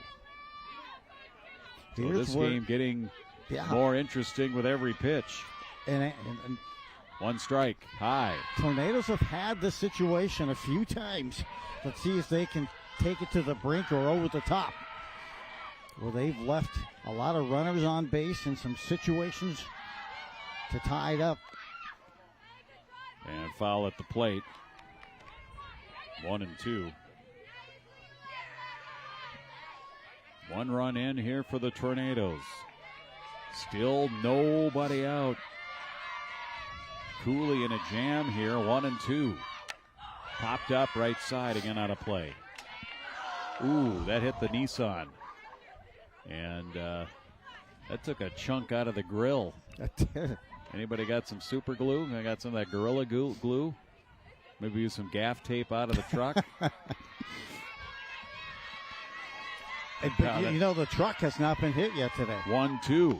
Off the handle fouled, and that one hit the truck. Yes. The truck has been hit. Although that F-350 is a little bit more durable than the Nissan Sentra. Nissan Sentra. Things are still falling off of that. Here comes the 1-2 pitch, and it is low, 2-2. Forget about the weather. There's tons of energy right now. That hit the cab of the QCTV master control truck. Yes. Usually it hits the box. 2-2 pitch. Outside. Good eye there by Olivia Engelter. And it's full count now. 3 balls and 2 strikes. Engelter with Anderson on deck. Second and third. 2-run game. 7th inning. In the air, right side. Foul ball out of play. And the count will continue here at 3-2. I'll tell you one thing, though, Joe. The temperature's dropped here. The wind chill and the feels like reading has gone down. But the excitement of the game is keeping me warm right now. It is. It is. It's heating up this matchup. Forget about the climate of the weather. This. 3 balls and 2 strikes. Good situation. Swing and a miss. Big strikeout by Cooley. 1 out. That was a great battle, Cooley against Olivia Engelter. I think I had counted 9 pitches on that at bat. 5, 8. So now 1 out. Runners remain. Shimmick at second. Francois at third for Lily Anderson. 0 for 3 today. And it's in the dirt. Ball 1. 1-0 to the sophomore first baseman for Anoka. Ava Kirkpatrick on deck. Again, that tying run at second. Second and third, 1 out. 1-0 delivery on the ground to short. Knocked down by Madsen. Throw to first. Didn't get her. And a run is scored. It's 9-8. Go-ahead run now is on base. That was a close play at first. So close. And the throw came from the knees of the shortstop. Yep, Madsen fumbled it a little bit, and that was just enough. So second error to the fielders for Armstrong. That puts Anderson at first. Francois scores an unearned run. Shimmick is at third. So first and third, 9-8, tying run now 60 feet away. And Ava Kirkpatrick is the batter. So Anoka asking the bottom of their order to get something done here, and now we're going to have timeout. Head coach Chris Jacobson was kind of contesting that call, I think, and the play at first. Right. The play at first. It was close. I don't know if we had a replay on it or not, but Kirkpatrick bats regardless. But runners the corners. You got to know that Anderson's going to go here. They're going to get that runner in scoring position here, and Armstrong's probably got a cutoff play all dialed up. Instead, they're going to bunt. Safety squeeze. Great bunt. And great bunt. Runner at third knows that she doesn't have to advance. And on base is Kirkpatrick. That'll be a fielder's choice. Anderson to second. Shimmick at third. Bases loaded. 1 out in a 1-run game here for the Tornadoes. And we go to the top of the order. And Jordan Jones, 2 homers and a triple here today. She could end it with 1 swing of the bat. With 1 out, Cooley swung on and hit well to right field. The right fielder's there, makes the catch, almost squeezed it right out of her glove. But that'll tie the game. A sacrifice fly and an RBI for Jones. And we have an all-new ball game here. It's 9-9 with Shimmick coming in to score. And the winning run now 90 feet away with 2 outs. Yeah, and keep in mind, Frecking in the on-deck circle. Again, Schultz is out in right field now. She's the one who made that play, but there was a lot of ball showing. First pitch swinging here is Kissel. That's to right. And she makes the catch, and we have extra innings. Bonus ball. How about that? So Anoka comes back. They tie it up, but back-to-back flies to right field. Jones with an RBI and the sacrifice, and then Kissel for the final out of the inning. The winning run gets stranded at third. We play extra as we go to the 8th. All tied here at 9 at Anoka High School.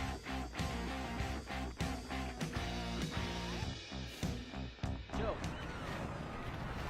Stevens. Eric, over here. I'll take him right there. All right, take care. You, over here.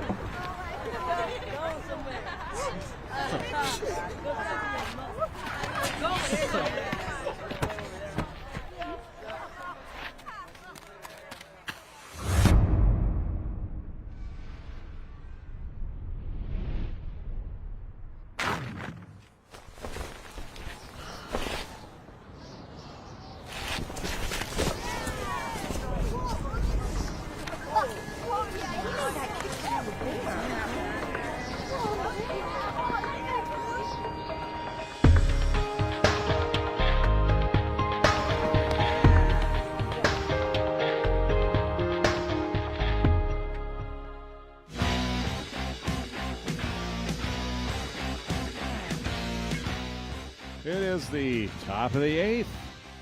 Extra innings here in this game here today. Gabby Burns, Aubrey McLeod and the new batters here.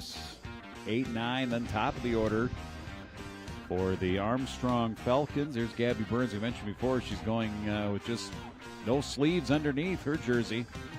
As tough as they come. Has some swag. Here for the Falcons. Burns today 0 for 3. And she hits it the other way. That's going to be down for a hit. 1 hop there in front of Kissel, quickly back into the infield.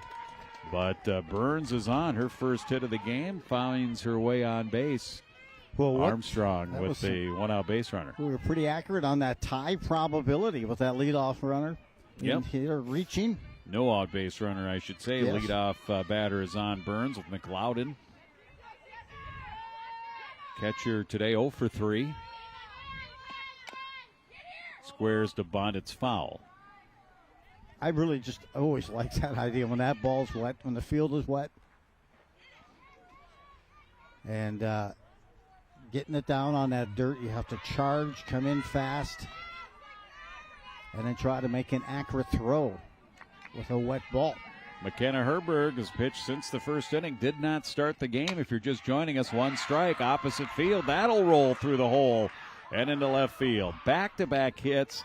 The numbers 8 and 9 batters here in the Armstrong order with base hits, and they've got something cooking here. First and second, nobody out, and they go to the top of their order with Ella Cooley.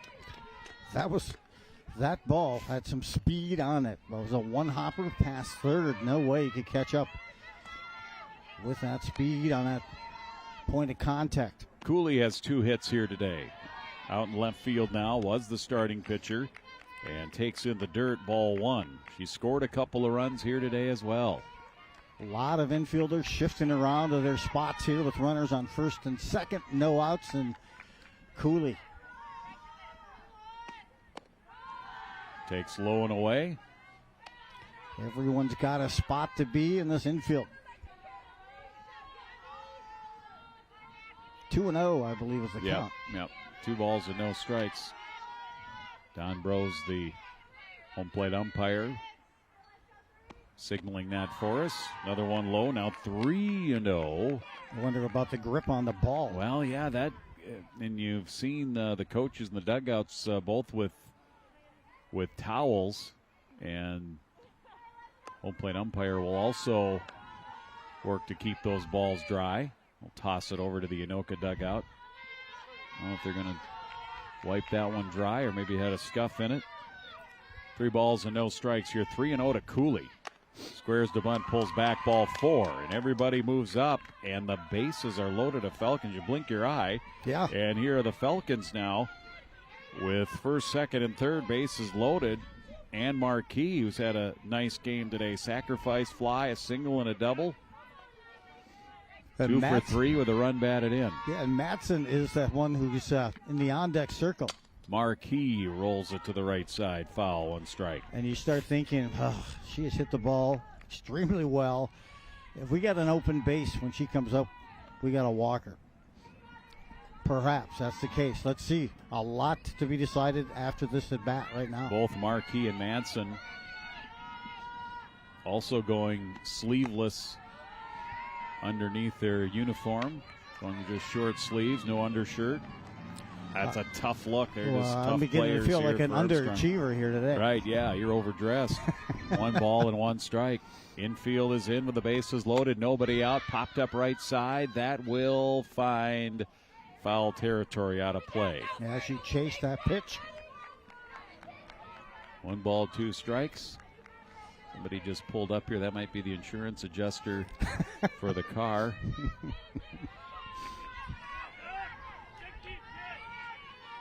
Jake from State Farm showing up. 1 ball, 2 strikes. It is low, 2-2. And there's an example of that grip.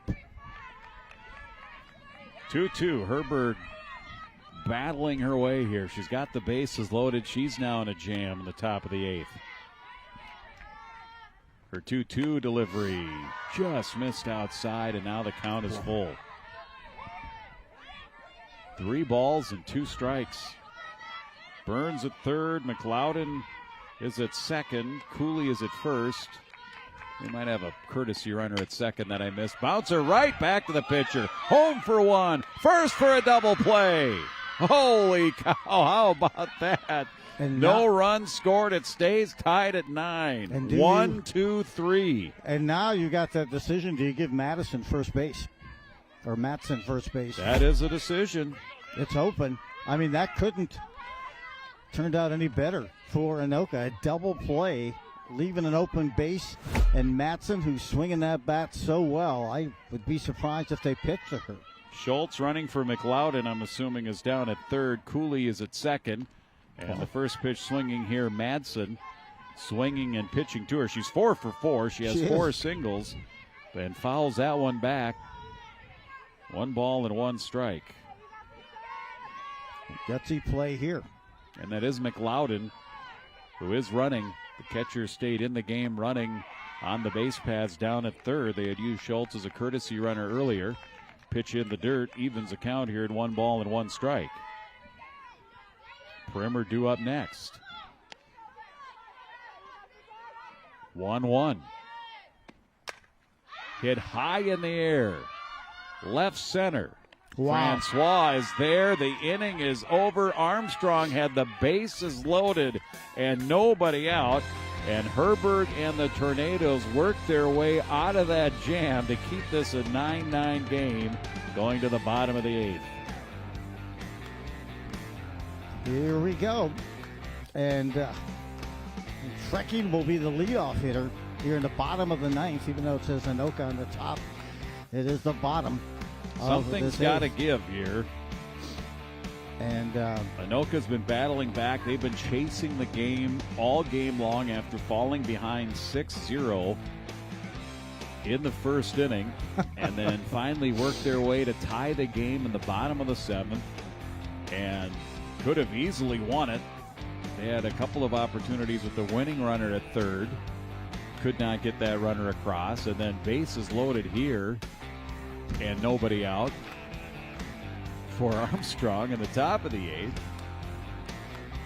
And somehow, some way, the Tornadoes worked their way out of that. So maybe this might be a game of fate here for Anoka. We'll see how they go here in the 8th with Frecking, Sophia Engelter, and Georgia Francois. yeah, the pitch to Matson paid off. They got the fly out. But she had been drilling that ball into right field, right center the whole game. Her 4 previous at-bats, 4 hits. So Anoka does not play tomorrow. They do go to the Forest Lake tournament at the Fenway Fields. That's at that facility down by the hockey arena. Andover, Anoka, Forest Lake, Park of Cottage Grove, Princeton, Rice Lake, and Tartan. So that'll be a fun day of softball over at the Fenway Fields in Forest Lake. But right now, Anoka's trying to win this one here with Frecking leading it off. And it's a ball, 1-0. Frecking, double, solo home run. 2 runs batted in, 2 for 4.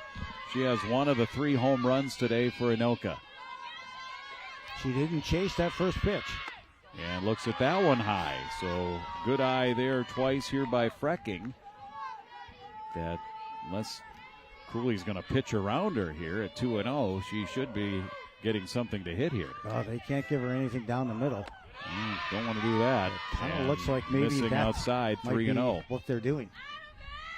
3 balls and no strikes. I would imagine she gets the green light.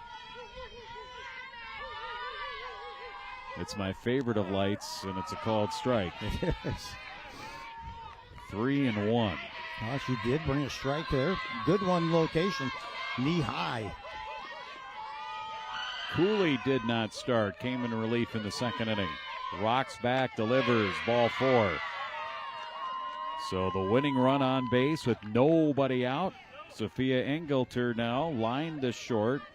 Single, grounded to second. Single, scored one of the runs in the 3-run 7th that tied this game for Anoka. 2 hits on the day here for Sophia Engelter. And here's the first pitch to her. Lays down a bunt. It stops. Catcher couldn't find it. She thought it was foul, but it was fair. And the runner at second gets back, and it's first and second. Nobody out.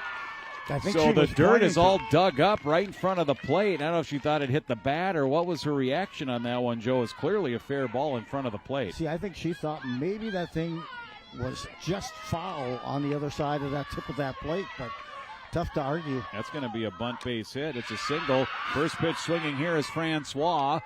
And again, they'll move the runners up. So Francois puts it in play. 1 out in the inning, basically moving the runners up with a sacrifice. Sophia Engelter going to second and Frecking the winning run at third base now with 1 out. And Francois coming up here. A nice bunt and Shimmick. So Shimmick bats now. Single and a doubler last 2 at bats.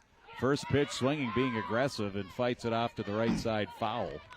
1 strike to Shimmick. She is single in the 5th inning and then the RBI double in the rally of the 7th. Speed of Frecking at third. Just get it to the grass. 1 strike delivery, fouled it at the plate. And Cooley's ahead of Shimmick here, 0-2. Olivia Engelter is due up next. It'll be interesting to see if striking it's hit the short. She thinks she can make it home. She's got speed. And the pitch swung on and missed. Struck her out. Now 2 down. Big strikeout for Cooley. Wow, these pitchers really have a sense for drama and for the dramatic here. Putting runners in scoring position, nobody out, and then finding a way. Anoka did it. Now Cooley for the Falcons. Olivia Engelter, first pitch swinging, fly ball to right, and going back and turning and making the catch is Schultz.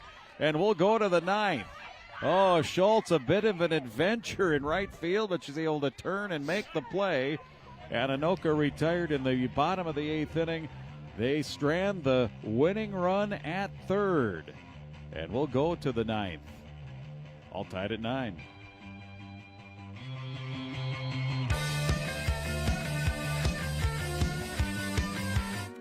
My favorite thing about volunteering as an Extension Master Gardener is learning about the different gardening styles and sharing that knowledge with others. I love meeting and learning from people who care about educating, inspiring others through gardening. Whether you are a new or seasoned gardener, there's always something new to learn. In 2023, our Anoka County program will celebrate 40 years of teaching and working with residents. They learn to grow healthy plants and foods, improve local ecosystems, and create outdoor living spaces for people. I am one of over 150 Master Gardener volunteers living in this area, so one of our strengths.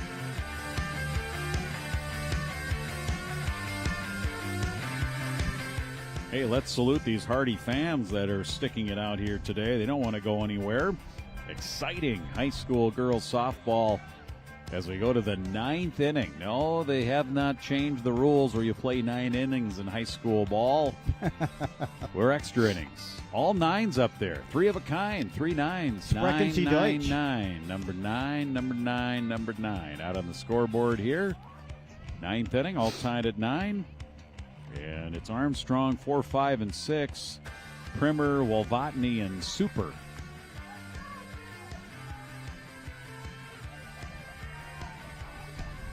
Assistant coach for Robbinsdale Armstrong wearing shorts here today. That was a bold move.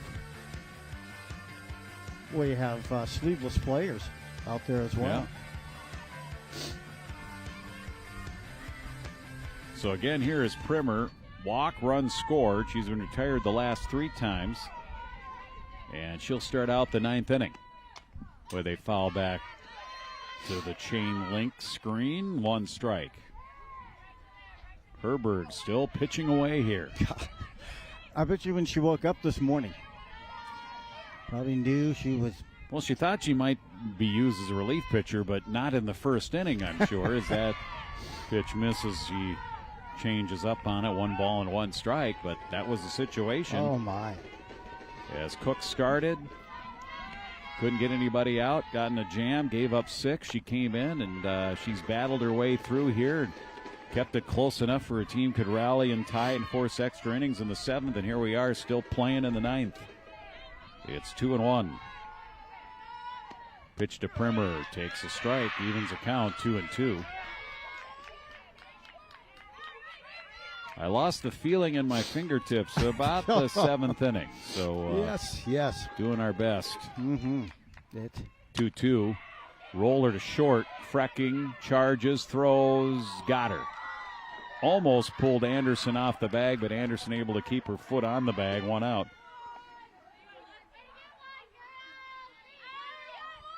Good play there. She throws that ball so hard, trying to grab it, contain it, and you're right, almost pulled her off the bag.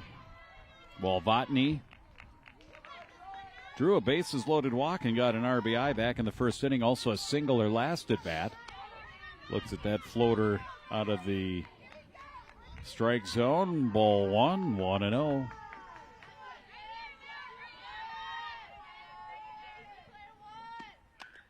Off the end of the bat, Nubber foul, 1-1.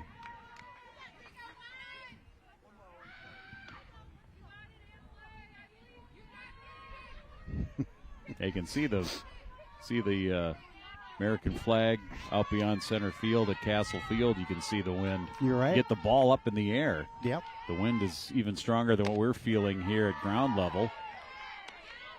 2 balls and 1 strike. The 1-1 pitch misses, so 2 balls and 1 strike. Super, the on-deck batter. 2-1. Outside, 3-1. Well, whatever Robbinsdale Armstrong does here in the top half, Anoka is sure to follow. That's a guarantee. They get 1 run. 3-1. Ball 4. Go-ahead run is on base. Annalay Walvatny draws the walk. Second walk that she has drawn here in the game today. Tessa super bats. Tessa, the blast of the game. Grand slam, first inning.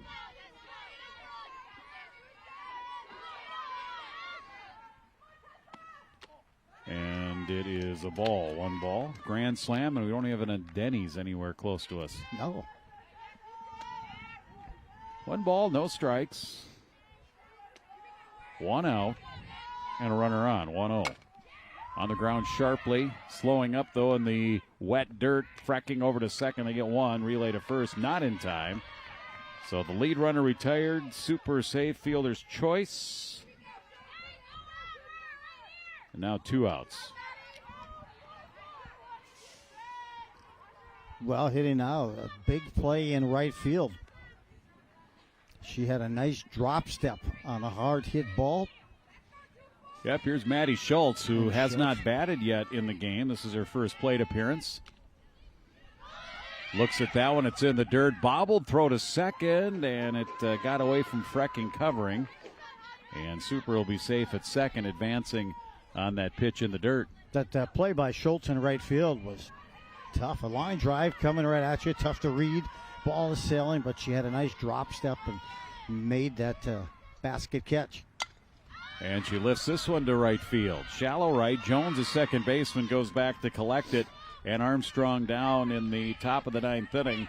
They do leave a runner. They got the fielder's choice. We go to the bottom of the 9th. It's a tie ball game at 9-9 here on QCTV Sports.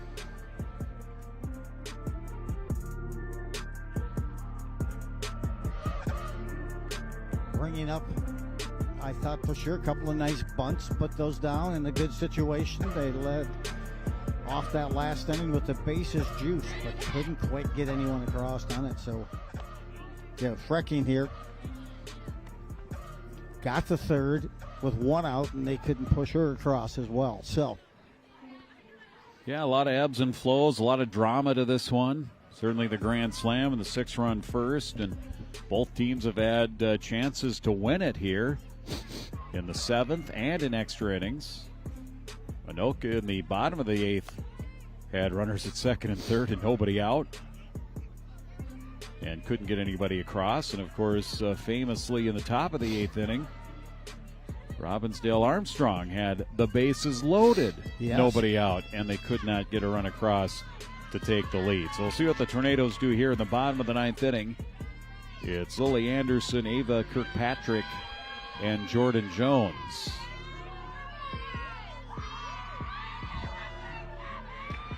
Anderson today looking for a first hit and puts it on the ground to second.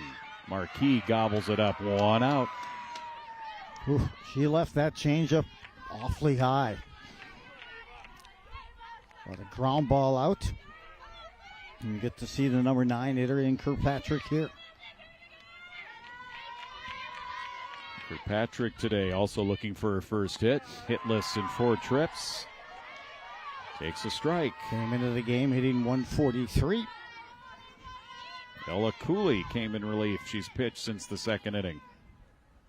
1 strike, pop straight back. Catcher McLeodin to have a look, but it's out of play, and it's 0-2.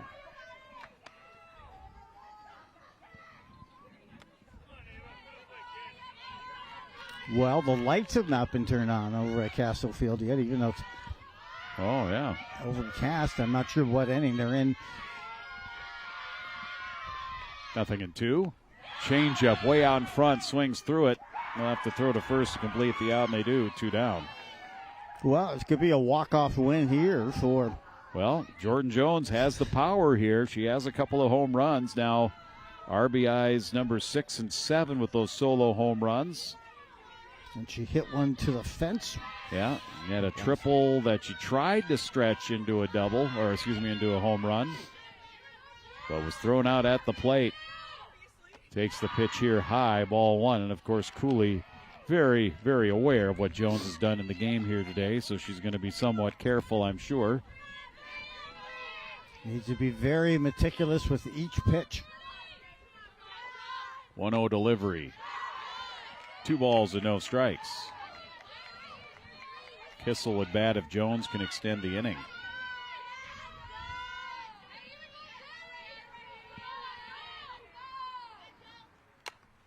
Popped up in on the hand a little bit here to the right side. Ooh.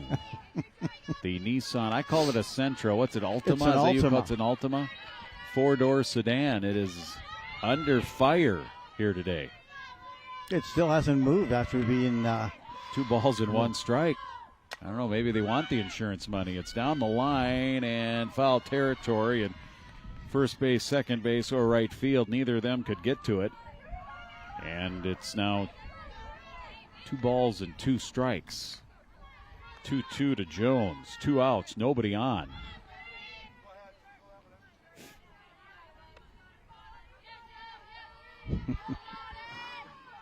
Now they're set.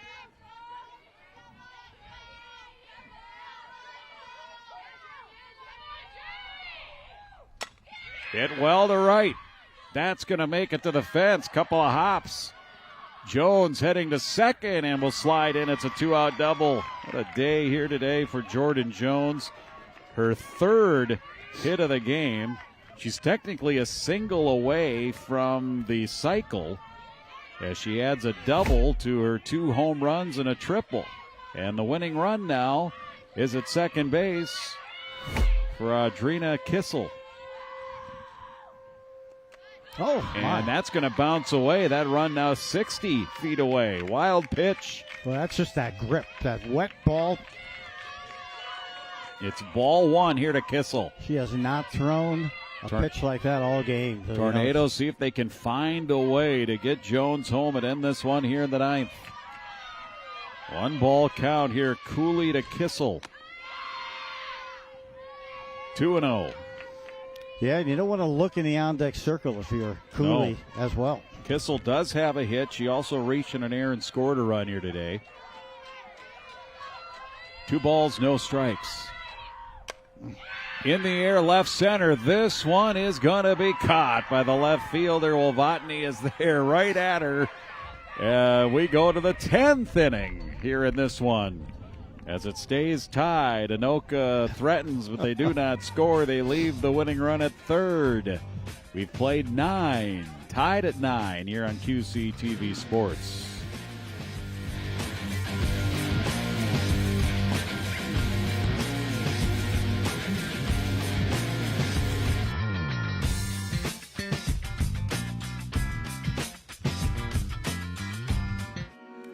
My favorite thing about volunteering as an extension master gardener is learning about the different gardening styles and sharing that knowledge with others. I love meeting and learning from people who care about educating, inspiring others through gardening.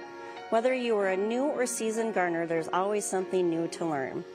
In 2023, our Anoka County program will celebrate 40 years of teaching and working with residents. They learn to grow healthy plants and foods, improve local ecosystems, and create outdoor living spaces for people.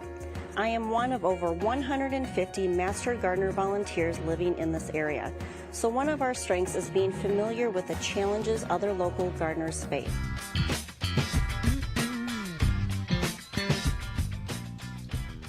I don't know when the last time we've had a high school game go 10 innings. It's been a while. First pitch swinging here. It's to second, 1 down. Jones here at that for way. Armstrong in the top of the 10th inning. With the batters here, Burns. That Burns, who was Burns. trying to sort out what number's up at the plate now, Joe. You got a better view than I do. Yep. Number 6 is McLeod, so that was Burns. So 9-9 our score. And McLeod the batter. So Burns retired there with that ground out. First out of the inning. We can hear all the truck chatter, guys. Closed circuit. Okay. Grounder to second. Frecking. 2 down. Makes that look easy. I'll go to the top of the order, and Ella Cooley. But that 8 and 9 hitter has really been giving Anoka some trouble throughout this game. This time, 2 up, 2 down, and now the leadoff hitter. Cooley today scored a couple of runs, a couple of hits. A couple of ground outs here to start it out in the 10th inning. And it is Cooley. Takes the pitch outside, tailing away from her on the Herberg pitch. Ball 1. 1-0. Cooley delivers, bounces this one foul. 1 ball, 1 strike. Anoka in the bottom of the 10th. They'll have the heart of their order again. It'll be Frecking, Sophia Engelter, and Georgia Francois. 3, 4, and 5. Who's going to end this game? That one misses outside. 2 balls and 1 strike. Who's going to end this game, and who's going to get the blood flowing back to my extremities? That's the other question. 2 and 1, and there's a swing and a miss. 2-2. 2 balls, 2 strikes, 2 outs here in the 10th. Top of the 10th here for Armstrong.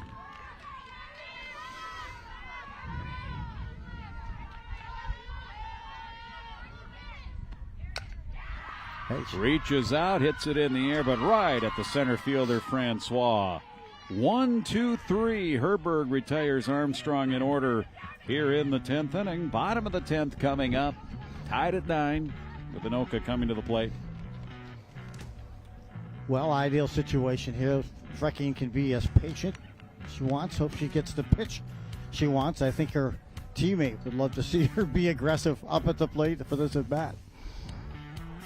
Especially with that wind blowing viciously out. All tied. You see the 9s on the scoreboard there.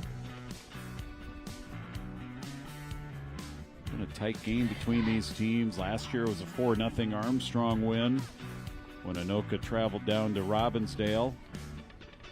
And again, it's Frecking, Sophia Engelter, and Georgia Francois, 3, 4, and 5. Can these be the young ladies to end this game for Anoka and get them to a 4-0 start on their season leading into that Forest Lake tournament on Saturday, and then on Tuesday they go to Spring Lake Park? Well, I'll say this. If Frecking reaches base, the win probability is about 95%. I think the Tornadoes would like those odds. Frecking does have a home run and a double, 2 runs batted in.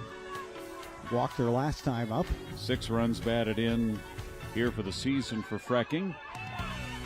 And Cooley continuing to hurl the ball here for the Falcons. Looking for a Frecking walk-off here. Here is Frecking stepping in. First pitch bounces off the plate. 1 ball. Maddie, great career here in all of her sports. Senior shortstop. And takes it low. 2 balls and no strikes. Hey, good pitch by Cooley. Just to see if she'll nibble at a low pitch and see if she's jumpy to put a swing on. Good job to manage. 2-0, ripped into center field. As Burns able to keep that one from going through the wickets. And Frecking is on with a sharply hit base hit to lead off the bottom of the 10th inning. If I was in the infield, I would not even want it to get in front of that ball to try to catch it. That thing was that screaming. one had broken cheekbone written all over it. Although, of course, the mask certainly helped. But that thing was hit on the screws. I think they're throwing that ball out. And, or maybe another one, but that was a hard-hit ball. It'll be Sophia Engelter now, the designated player, wearing number 27. Runner at first. Sophia has a 3-hit game going here and takes high for a ball, 1-0. She singled in her last at-bat. In fact, has singled in her last 2 at-bats, has 3 hits here today. And a 1-0 count to her. Foul back. 1-1. These are the days that you really got to appreciate that high-vis optic yellow softball they use, because on a gray day like this, my God, it really stands out. Mm-hmm. Absolutely right. 1 ball and 1 strike. Squares to bunt, looking to move the runner up, but fouls it.